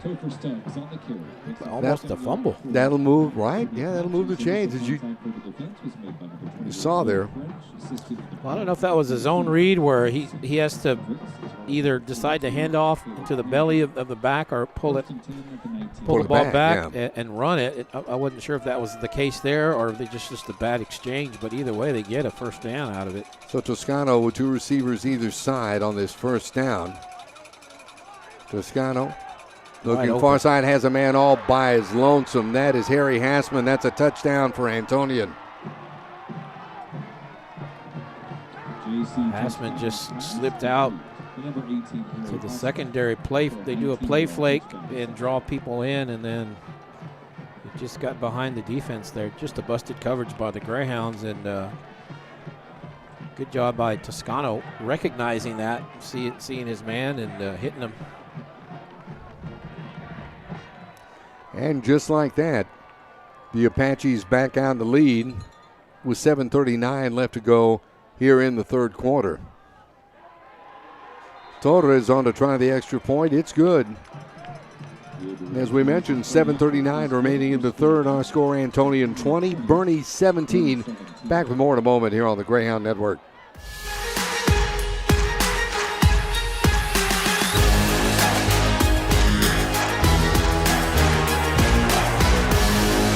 I'm Stan Leach, Boerne ISD Athletic Director, and you're watching the Greyhound Sports Network. Go Greyhounds!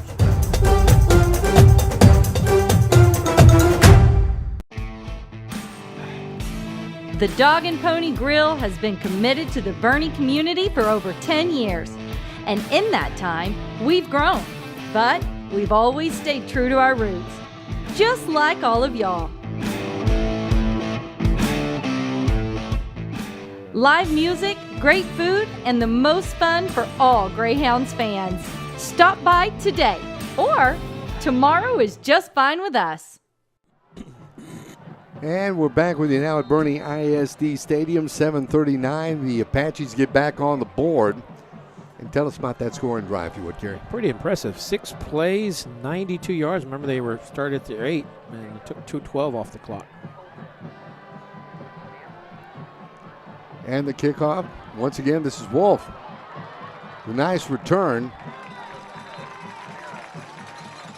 It's out across the 40-yard line before he's dropped. So the Greyhounds ought to have good field position to start this offensive drive. 1st and 10.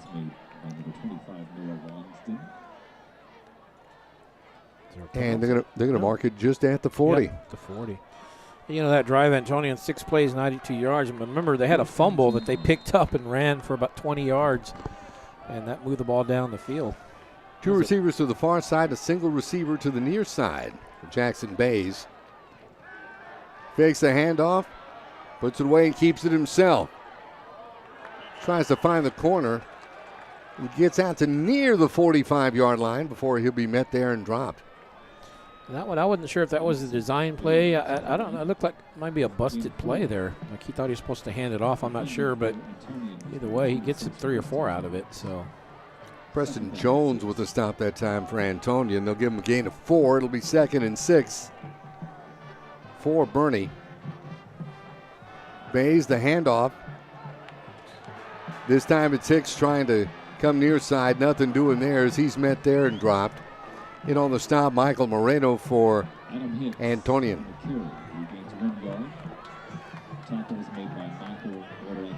Apparently they're going to give him a gain of 1. It'll be 3rd down and 5 from the 45-yard line. I thought that was a very generous spot. I didn't think he got a yard. Here's Bays. Quick out, has a man. That is Brooks Bettis across midfield and into Antonian territory. He had a couple of receivers. Migliozzi's right there, and then Perez is open as well. And he has his choice. Goes to Perez, gets him a 1st down. That's a big 1st down because you go 3 and out after they score. That's a huge momentum shifter. So 1st down for Boerne. Bays drops back. He's looking deep. He has a man once again. That's Brooks Bettis. Touchdown, Boerne.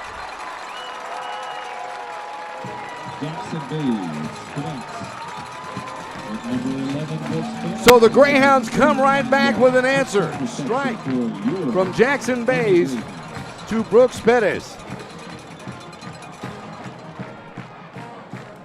Looked like there was a little bit of contact, but no call. I think that's the right call. And there's always a little bit of hand-to-hand combat type thing going on, and there was there, but like I said, good no call. Ballinger out of the hold of Hendricks. The extra point is good. 5:58 left to go in the third quarter. And the Greyhounds back on top. You see the play. A little bit of contact right there, but I think that's a good no call. Perez wide open and just walks into the end zone. I'll tell you one thing he's got going for him. He's a tall target, Bettis is. So that's a nice target out there with that height for Jackson Bays. And he found him. 24-20 is our score. Greyhounds on top. We'll be back with more in a moment here on the Greyhound Network.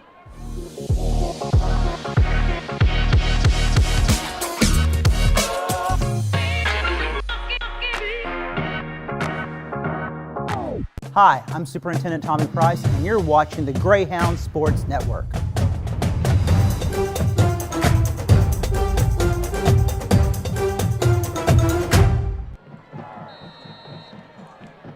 Back with you now at Boerne ISD Stadium, and the Greyhounds back on the scoreboard. Tell us about that drive. 4 plays, 60 yards.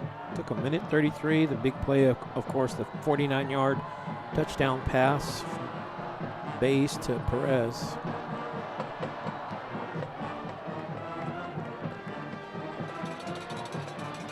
And on the return, this is Gonzalez. Tries to reverse his field at the 20. Good pursuit. Good stop that time. Heads up play, Max Migliosi. Or Max Migliosi, rather. Good special teams play there for Boerne. He was ultimately brought down by number 24, Max Migliosi. Nice, as you notice, Gonzalez trying to reverse his field to find some kind of opening, but Migliosi closed these things up real quick. So from the 24-yard line, Antonian has the football. It'll be 1st and 10. But this game just playing out, it seems like whoever has the ball last is probably going to win it. That so far, I mean, it's so evenly matched. I need to count the lead changes in this thing. Here's the handoff. Stubbs gets a couple of tough yards for Caleb Hamby. Comes over to make the stop for Boerne.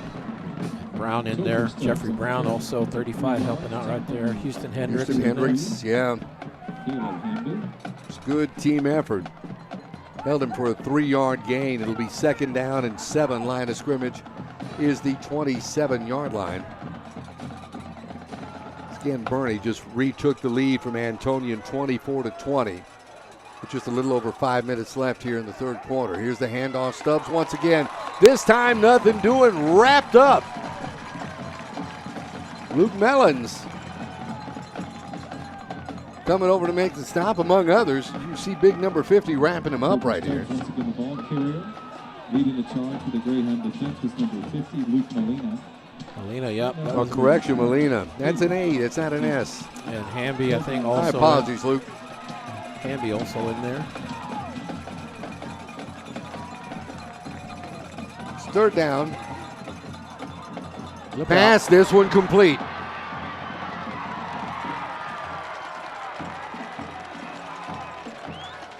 Strode. He found Strode. Had his man beat by a step or two. Chase Toscano's pass complete to number 7. Well, Strode had 2 defenders on him. He got behind both of them. You see right there, both chasing him. Touchdown saving tackle there by Stahl, who's had a real good game himself for that Boerne defense. 43-yard pass. It's 1st down. As they move the chains.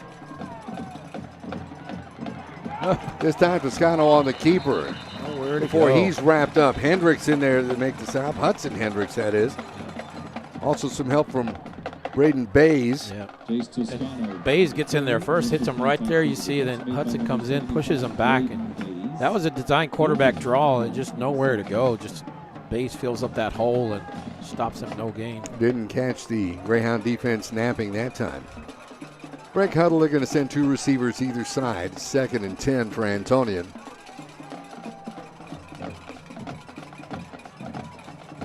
Toscano looking pass once again in and out of the hands of his intended receiver, Strode. Well, he was open, but just not able to come down with it. Intended for Strong. Defending number 31. Stahl once again back defensively. Well, and the Greyhound secondary getting tested, and that's one thing we talked about at the beginning of the game. Coach Hendricks was excited about is they're going to throw a lot, and our guys are going to get tested. We've been playing predominantly run teams. We want our secondary. We want to see what we got back here and see what we can do against a prolific passing team. 3rd and 10. Line of scrimmage is the Boerne 30-yard line. Once again, Toscano looking past this one out of bounds.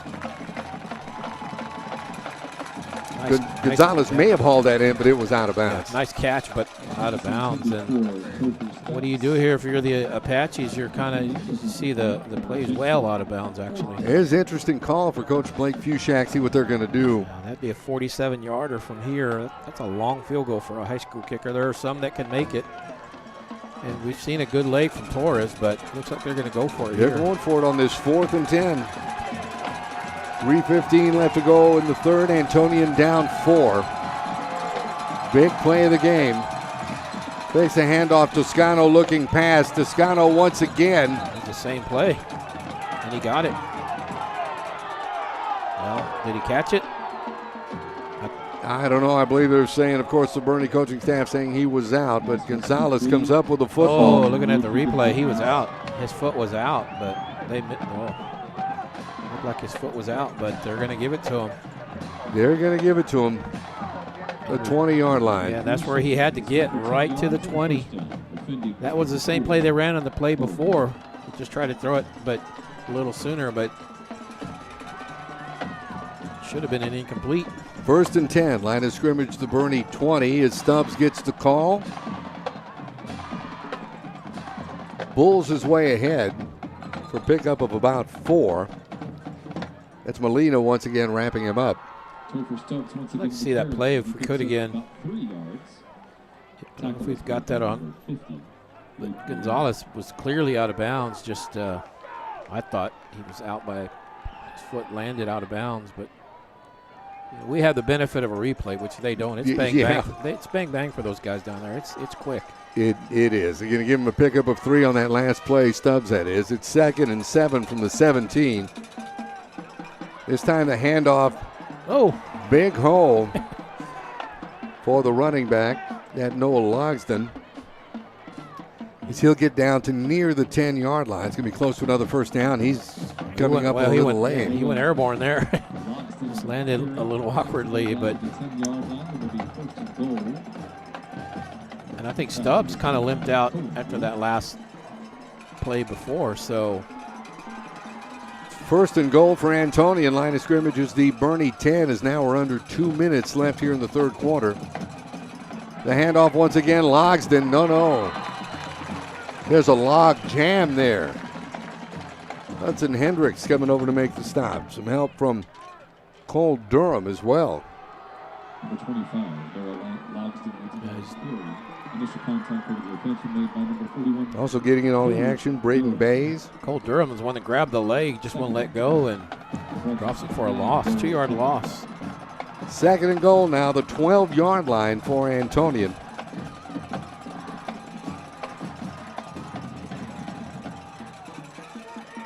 Snap Toscano looking to throw. He puts it away and decides to carry.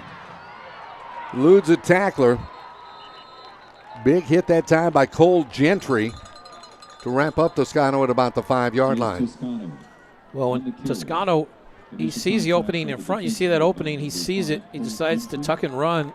And the Greyhounds closed it quick, but he still gets about 5 or 6. Gets it to about the 6-yard line. So he got 6 on it, but good job of closing that gap by the Greyhounds and not letting them get a whole lot more than that, because it seemed like he had a lot of real estate in front of him initially. So they held him at the 6. It's 3rd and goal now from the 6-yard line with 35 seconds left to go. Clock continues to run here in the 3rd quarter. Here's Toscano looking to pass once again. He's looking end zone. Nothing doing there, and I think they're going to throw a flag for pass interference. Is that offensive interference? Because I thought that this defender had a good spot, and I thought he got tackled. And we saw that on this end where Wolf got tackled. Let's see what they call, but it might have been offensive. That's interesting. Yeah, let's see what they call. Don't know if we got a replay of that, but that'd be interesting to take a look at. Here it is. Here it is. Here's the play once again. Corner of the end zone, and Pass interference on the defense. well, you can tell by the Greyhound faithful the call was against Boerne. well, the big thing, it's not the yardage because they were at the 3. Gives them a new set of downs. Yeah, gets them 4 fresh sets of downs there. That's the big thing. It's only a 3 or 4 yard penalty, but the thing, like you said, Roland, is the downs. So it's 1st and goal now. Line of scrimmage is the 2-yard line. Toscano looking end zone, overthrows his intended receiver, Ricky Gonzalez. Gonzalez's pass intended, correction. Toscano's pass intended for Gonzalez. Gonzalez just kind of locked up, looked like with Wolf. He tries to break away, but Wolf keeps him near him, and not enough separation there. Braden Bays in the ball game now, replacing Cole Durham. And this 2nd and goal for Antonian. Once again, line of scrimmage is the Greyhound 2. It's a long drive. This started at 5:47, so almost half the quarter eaten up on this drive alone. Quarterback sneak. Toscano tries to put it away. Nope. They wrapped him up. Well, once again, Cole Gentry, in on the stop. Gentry has the ball. Yeah, let's see what happens here. That was the previous play there. Previous play, yeah. They throw. That's all right. They're about at the 1.5 as the clock runs out here in the 3rd quarter. We've got another quarter to go. Our score, Boerne 24, Antonian 20. We'll be back with the 4th quarter in just a moment here on the Greyhounds Network.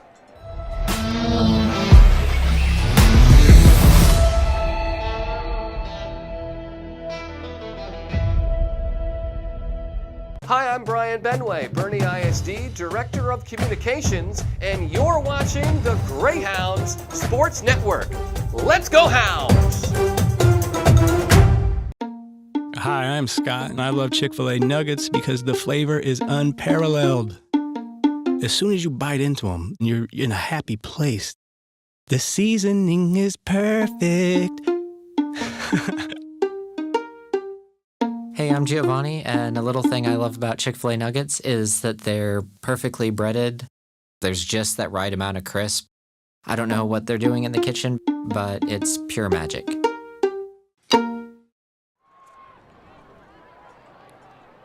And we're back for 4th quarter action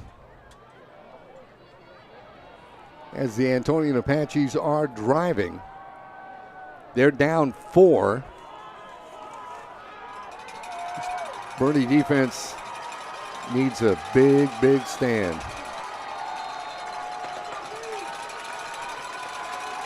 Jace Toscano has had himself a whale of a game for Antonian. Pass looking end zone, has a man. He finds Stubbs, and there's an Antonian touchdown.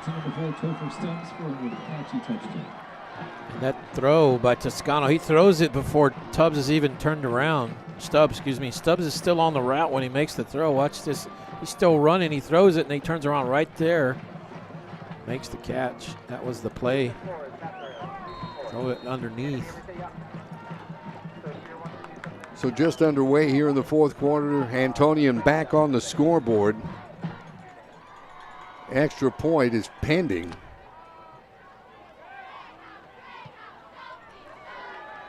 And Torres adds it.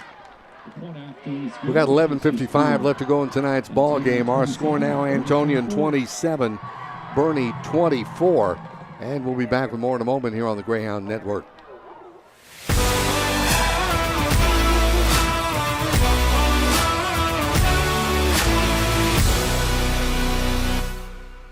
I'm Gina DeWall, the Boerne ISD Athletic Secretary, and you're watching the Greyhound Sports Network. Go Greyhounds!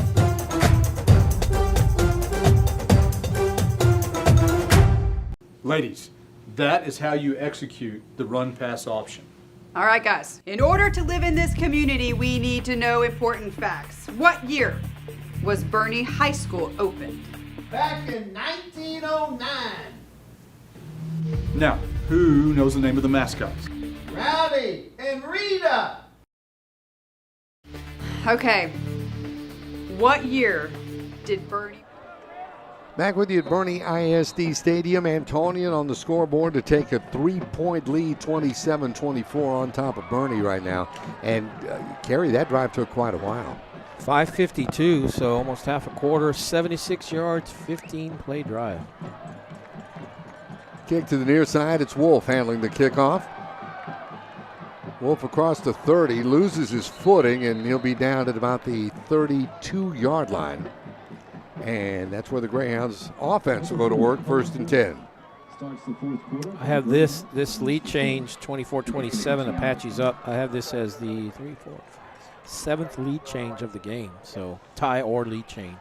You know, right now, as we played 3 quarters and looked at it, I think this is everything it's been advertised to be. Yeah. I thought it would be. Of course, you never know, but I figured it'd be pretty evenly matched, and I felt like each team was going to be the best team the other had faced so far by the 3rd week. 1st and 10 from the 32. Here's the pitch. Going to Braden Bays. Nice running. He'll get a 1st down out of this. Good job on the end around. They fooled the defender. There's an Antonian player right there. You see him, but he gets caught. He loses outside containment. Lets Bays go around. And like you said, 1st down, good run. Good job of footwork there by Braden Bays. 12-yard gain on that one. Now from the Boerne 44, it's 1st and 10 for the Greyhounds. Here's a handoff once again. Hit hard. Time Hicks met there and driven back. But not after he picked up a couple of tough yards there in the middle of that line. 16, Alex Pruitt. Number 32, Davian Martinez. Davian Martinez with the hard hit. Well, 4th quarter, Greyhounds are trailing. They're getting tested. This is what you want in a non-district game. You want to have to be tested. You don't want to wait till you get to district and then have your first test. Absolutely. 2nd and 7. Here's Bays looking there and out. He's got Braden Bays. Did he pull it in? They're saying it's a catch. The 3rd sensational catch that young man has made tonight. Well, they both slip. First Strode slips. And then if Bays is able to keep his feet, he's going to score because the defender slips. But he has to come back to get it, and Fischel is right there. So it was just great presence of mind to actually make the reception. Good job from the Antonian 23. 1st and 10. Ball on the ground, but Jackson Bays falls on it. May get back to the line of scrimmage. A 30-yard completion to Bays, from Bays to Bays. Those two are responsible for a lot of real estate tonight on the football field, I tell you. All things considered, that last play, it only cost them a yard. That's not too bad. I mean, you want to go forward, obviously, but yeah, at least you didn't cough up the ball there. Yeah, they're going to mark this back at the 24 and say that they lost one on that fumble. So it's 2nd and 11 now for Boerne.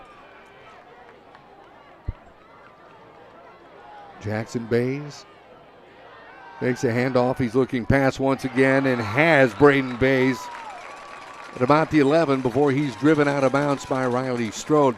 Strode has had his hands full tonight trying to cover Braden Bays. It's been a good battle, 7-on-7, and I think Boerne's number 7 is doing a good job of it tonight. So from the Antonian 12, it's 1st and 10 for Boerne. Jackson, the handoff straight ahead. That time, Bodie Brown with the carry as he bounces off of tackles.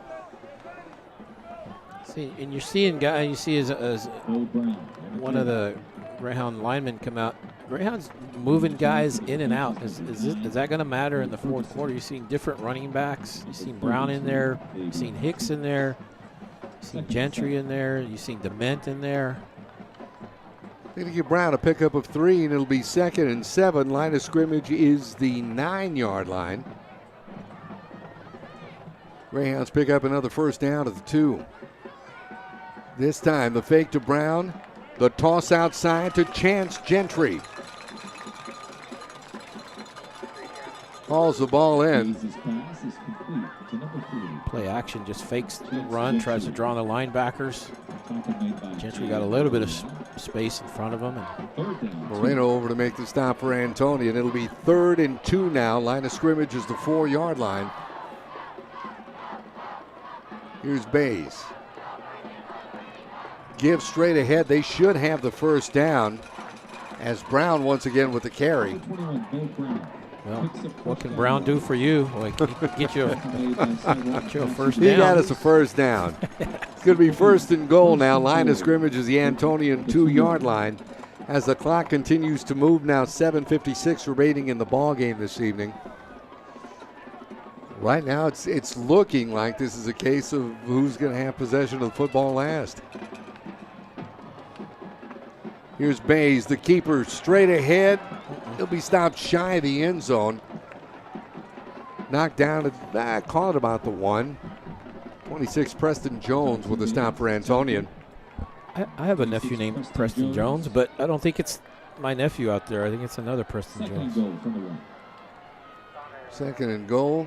The carry. Trying to get straight ahead. Did he fall over? Did he fall over? I don't think so. They're saying Bays didn't quite make it. So that time, yeah, Jackson with the keeper. That's the 2nd run in a row. Is just right there. He gets stood up. Yeah, it looked like he was just going to fall over, but they prevented it. So Fertitta pushes him back. 3rd and goal from the 1. It's Jackson Bays. The give this time, Brown straight ahead, no doubt about it. Uh-oh.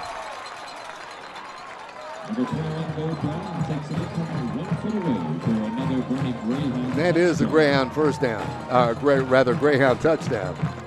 Well, 3rd and goal at the 1.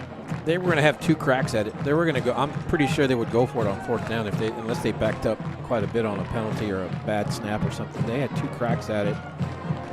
They didn't try anything fancy, just straight ahead running, two quarterback runs, and then that time Brown with the keeper gets it in, and there is a flag. I think it came out afterwards. Let's see. Personal foul on the Greyhounds. Personal foul. And Antonian offsetting penalties. No harm, no foul, no blood, no ambulance. That's it. And now the Greyhounds come out and use almost half the quarter on their drive.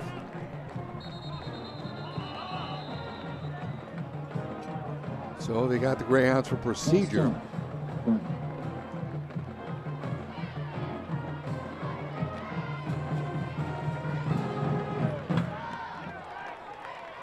Ballinger will have another crack at the extra point.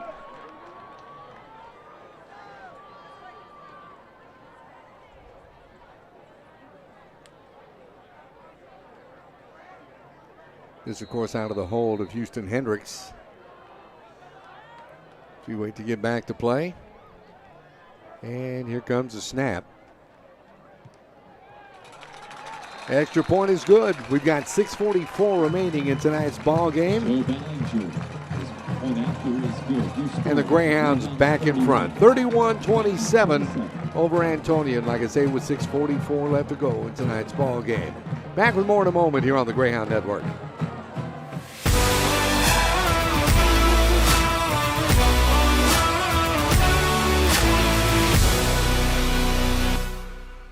I'm Gina DeWall, the Boerne ISD Athletic Secretary, and you're watching the Greyhound Sports Network.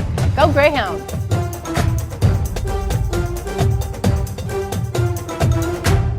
Ladies, that is how you execute the run-pass option. All right, guys. In order to live in this community, we need to know important facts. What year was Boerne High School opened? Back in 1909. Now, who knows the name of it?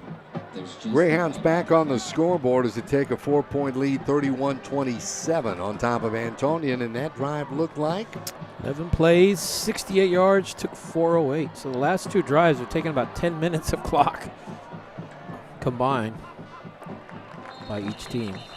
And the kickoff, Bellinger's kickoff, roll into the end zone. And that'll be a touchdown, a touchback rather.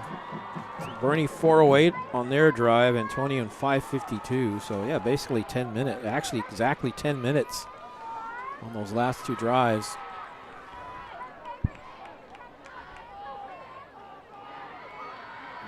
They both execute very good clock control. And with 6:44 and Antonian having the football, the Greyhound defense is going to need a big stop. Good clock control and good balance. They like to throw, but they'll run it a lot too. 1st and 10 for Antonian from their own 25-yard line.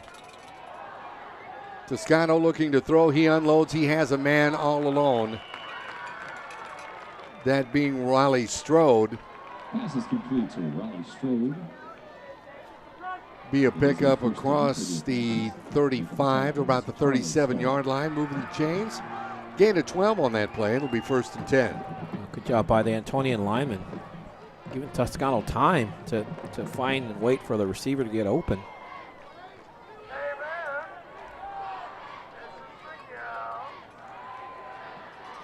So Antonian breaks huddle. They'll send 2 receivers either side for Jace Toscano on this 1st down.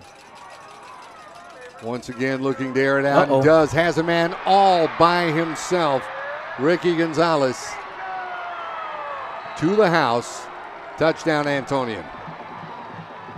I didn't see if just a busted coverage or the defender fell. I wasn't sure what happened, but boy, Gonzalez was, there's nobody within 20, 30 yards of the guy.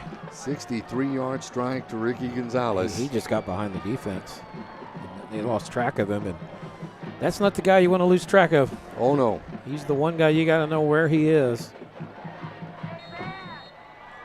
That took less than a minute.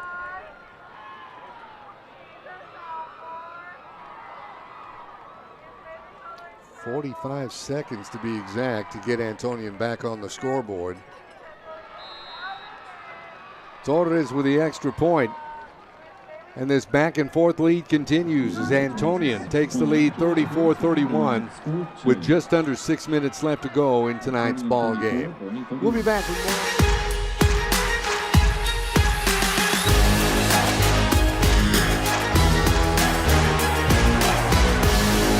I'm Stan Leach, Boerne ISD Athletic Director, and you're watching the Greyhound Sports Network. Go Greyhounds!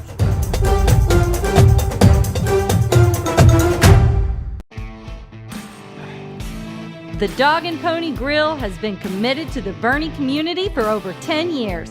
And in that time, we've grown. But we've always stayed true to our roots. Just like all of y'all. Live music, great food, and the most fun for all Greyhounds fans. Stop by today, or tomorrow is just fine with us.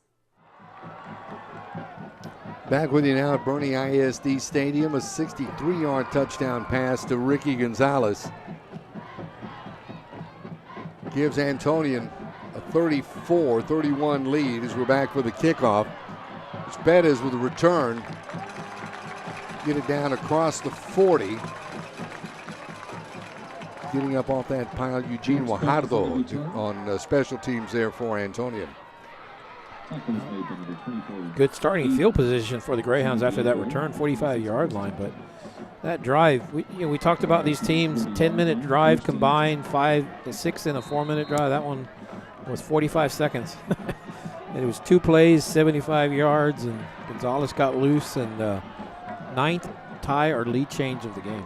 Bettis stays in the game, goes flanked out to the far side, and that's where Bays is looking and has him across the 45 down to around the 47-yard line. 4 nice pickup before he'll be met there by Adan Samaniego. Give him a gain of 7. It'll be 2nd and 3 for Boerne.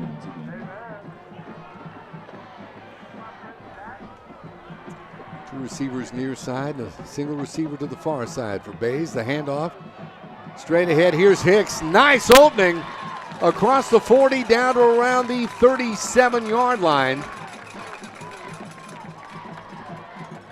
Well, watch Hicks just kind of hide behind the defense, behind his lineman right there, waiting for them to block. Just very patient run, gets it to the 39. Just waiting for things to open up. 1st and 10 from the 39-yard line. Once again, Hicks with the call.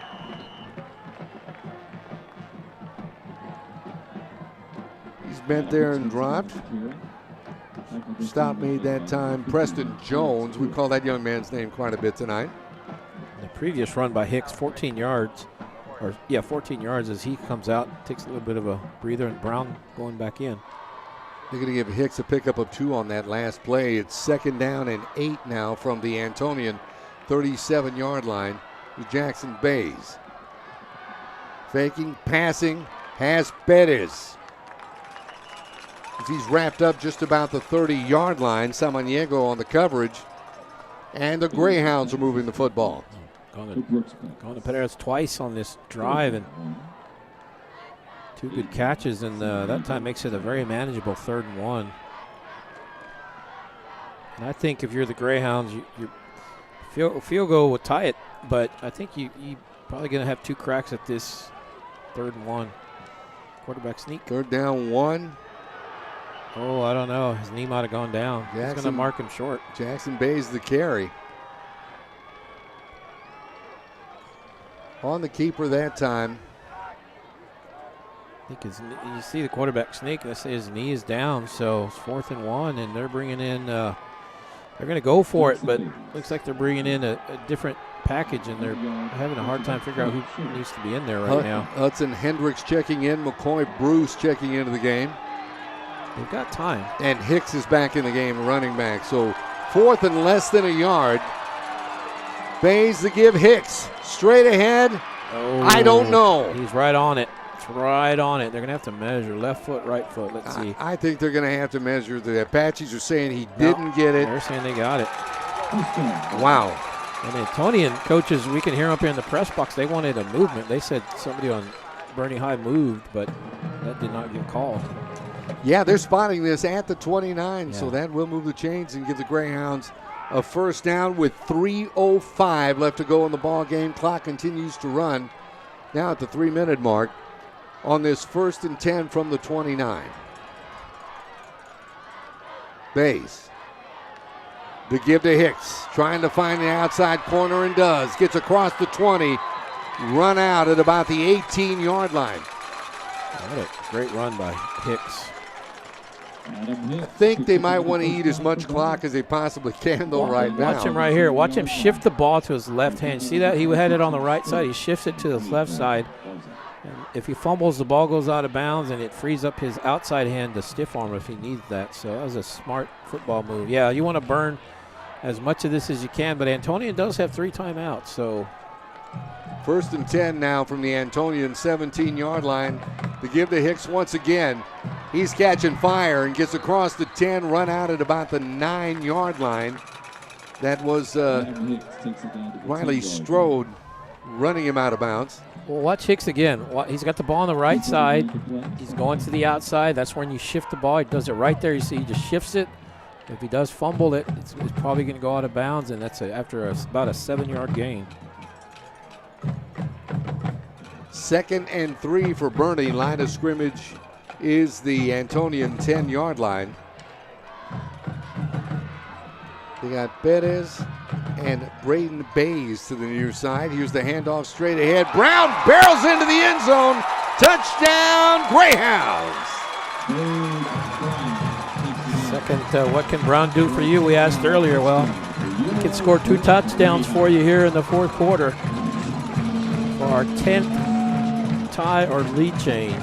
And it looked like he got hit at the line of scrimmage, but he just kept going. And he slips through there into the end zone. And you know, you wonder about Boerne possibly exploiting that running game or using that running game to their advantage right now. You wonder how beat up that Antonian defense may be at this point. Yeah, like you said, I think Antonian has more guys that play both sides than Boerne does. Ballinger, the extra point. Here's the replay. It's good. You see, it looks like he gets hit, but he just keeps going and just slides through. So once again, 2:33 left to go in tonight's ball game. Greyhounds back on top, 38-34 over Antonian. It's been back and forth. The final 2.5 minutes left to go in this one. You don't want to miss it. This is the Greyhound Network.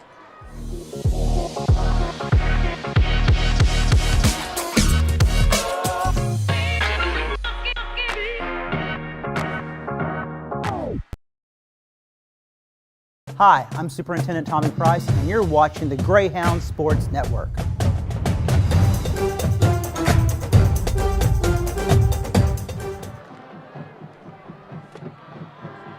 Back with you now at Boerne ISD Stadium. Greyhounds back on top. Thanks to a 10-yard run by running back Bodie Brown.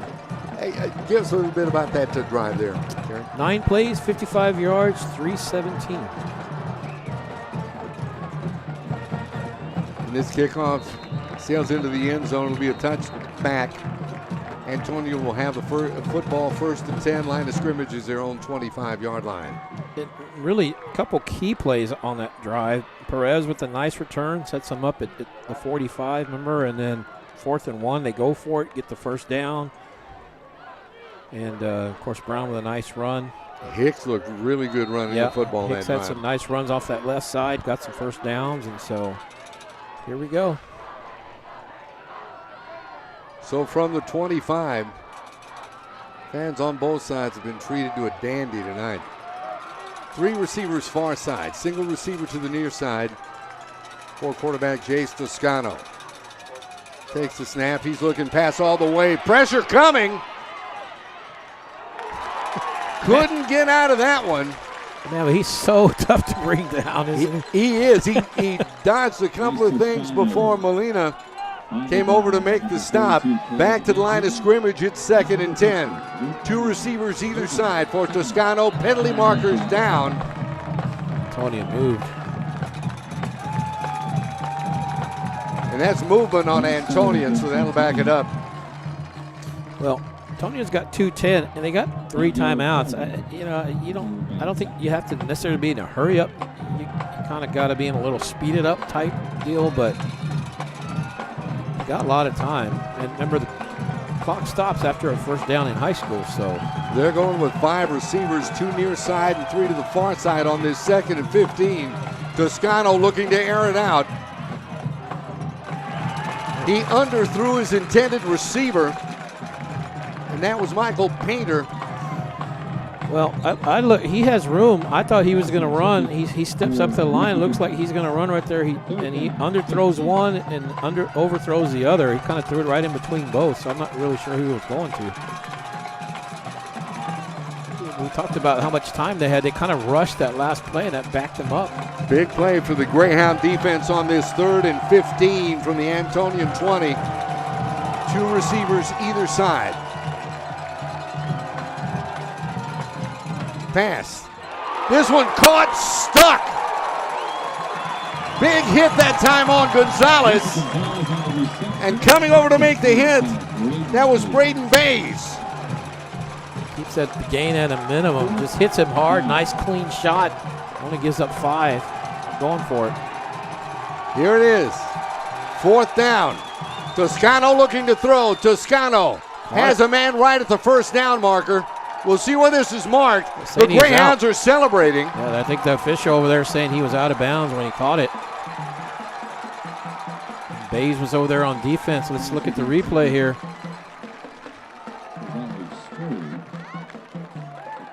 Lands out of bounds, yeah. You see Houston Hendricks celebrating. Now, Antonio does have 3 timeouts, so. Big defensive series. That time by the Greyhound defense, who have looked good all night.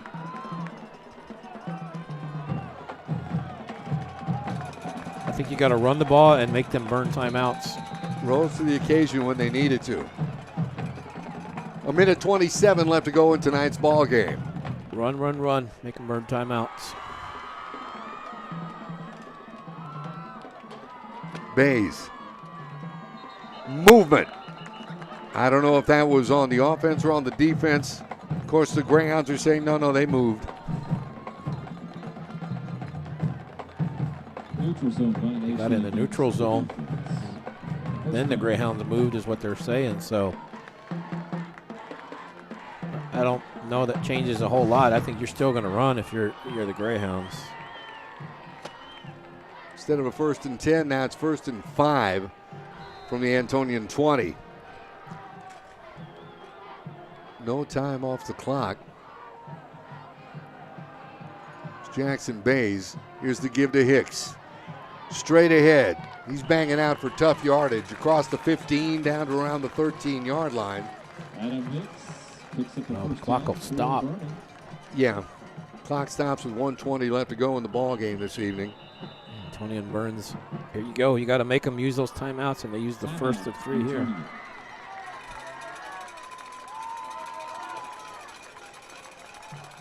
Sure, as we mentioned, both teams coming into this one at 2-0, and Boerne to look ahead.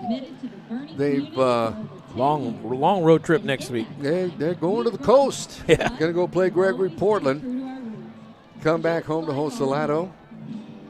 We'll have that one for you. You betcha. They'll have a bit of a break. Uvalde. Well, that'll be interesting. Uvalde coming. That will be interesting. Got some big games coming up. And they go in the San Antonio district or San Antonio to play a couple. Yeah, Memorial and Kennedy. Right yeah. off of that.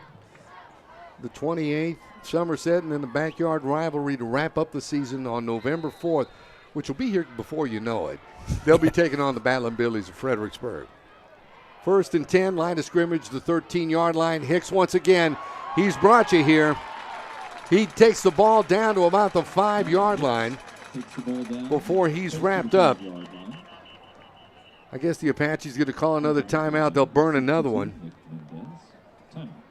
Yeah, the timeouts work when you can stop them. They hadn't really stopped the Greyhounds. They've been able to move the ball inside the 10. So Boerne's, I think, just kind of, we talked about it earlier, just kind of wearing them out. Yeah, I think the Greyhound running game has certainly softened up that defense quite a bit because Hicks is getting some big runs. We saw what Brown did from 10 yards out, and it's been consistent here toward the end of the ball game. What a game, though. 10 ties or lead changes. So it's been what we thought it would be. And I just felt Boerne, with the way they sub players in and out, they have a few two-way guys, the old Ironman football guys that play both sides, but Boerne is fresh in the fourth those guys quarter. that play both sides of the ball. But, yeah, you're right. They do have some freshness to them. Hicks once again gets inside the 5 to about the 3. Now we're under a minute left to play, and Antonian's going to burn their final timeout. Well, I thought he got a first down, but they're going to say he's short, so it's 3rd and 1 here. So well, they pick up a first down. Yeah, then it don't matter. It's academic, yeah. But they did stop him short, so that kind of matters. Boerne not out of it yet. Still got a little bit of football to go here. No, and as we saw. Well, a couple of things. First of all, we saw that Antonian can strike quickly. Oh, they're good. They're a very good team. That being said, that Greyhound defense is getting a little bit of a breather right now. Yeah. So. Well, in Boerne, their first 3 games have been at home. So how's that as a luxury? Start your game first three home games. And this one obviously was supposed to be a road game, right, for their first road test. But because of all the things that happened at the stadium at Antonian, Greyhounds get 3 in a row, and I think that's really helped their quarterback. 3rd and 1, line of scrimmage is the 4-yard line. Greyhounds have to get to the 3 to keep this drive alive and get a first down. Bays, the keeper. He'll have the first down and more. They're saying he's in. No, he's going to be short. Well, one side is. And there you go. One official said he was at the half-yard line. The other one on the other side said he was in. So either way, the game's over. Jackson Bays.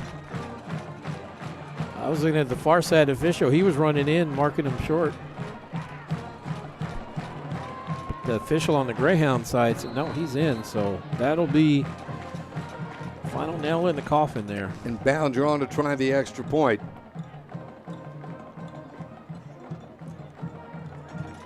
He's been perfect on the night from extra point range. Been perfect on the night kicking, by the way. 44 seconds left to go in this one. Boerne out to a big 45-34 lead. We'll be back to finish this up here in just a moment right here on the Greyhound Network.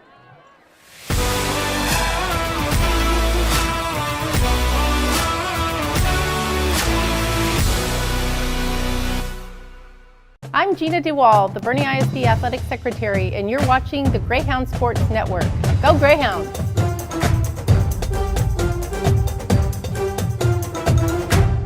Ladies, that is how you execute the run-pass option. All right, guys. In order to live in this community, we need to know important facts. What year was Boerne High School opened? Back in 1909. Now, who knows the name of the mascots? Rowdy and Rita. Back with you, Boerne ISD Stadium. Kind of fitting for the night that Jackson Bates has had that he would take it over to kind of put the final nail in the coffin, as you mentioned there, Kerry. How'd that drive look? 4 plays, only 25 yards. Took 43 seconds. Antonian used all their timeouts. No, actually, they have one left because they scored on that last play. I thought they might have used one, but they didn't have to because they scored. So they're going to keep going here. Antonian is. Ball on the ground, good kickoff. As this is covered by Stubbs. Before he's met by a pack of Greyhounds to drive him back to around the 30-yard line. 37 seconds left to go. Yeah, the scoreboard does show that Antonian has one timeout left. Greyhounds to have all three, and Greyhounds, if you look at their safe, there's going to be a timeout. Looks like, and they've taken one. Yep. They're trying to figure out how they're going to line up defensively. Initially, they showed they were going to have guys 20, 30 yards back. I was wondering about that. I was wondering if you played kind of a prevent sort of defense in this situation. Yeah, because you're up at 11, so they need 2 scores just to tie you. They need a 2-point conversion and a touchdown and then a field goal. So I think you can give up some stuff underneath with only 37 seconds and Antonian only having one timeout. And you see the Brett Sawyer defensive coordinator out there talking to his guys. And, you know, Coach Hendricks, he stays on the sideline. He lets his guys coach. All the defensive guys are out there. He's letting them do their thing. 1st and 10 from the 32-yard line for Antonian. Boerne has a defender way back at the 45. Handing it off to Stubbs. He'll get out to about the 35 before he's met there. And on the stop, Javier Martinez. The clock continues to run. Well, Boerne has so many guys back. I think Antonian's thinking, let's try to pop one underneath, just take advantage of some of that free space underneath. But good job by the Greyhound defense. From the 35-yard line, it'll be second down. No, they're not. I don't even think they're going to. They're not going to get another playoff. That'll do it. So it looks like the Greyhounds will move to 3-0 on the season as they take the Greyhound show to the Texas coast this coming week to take on Gregory Portland. Our final, once again, Boerne 45, Antonian 34. So my partner, Kerry Barbosa, I'm Roland J. Reese. Thank you so much for joining us tonight. Until next time, so long, everybody.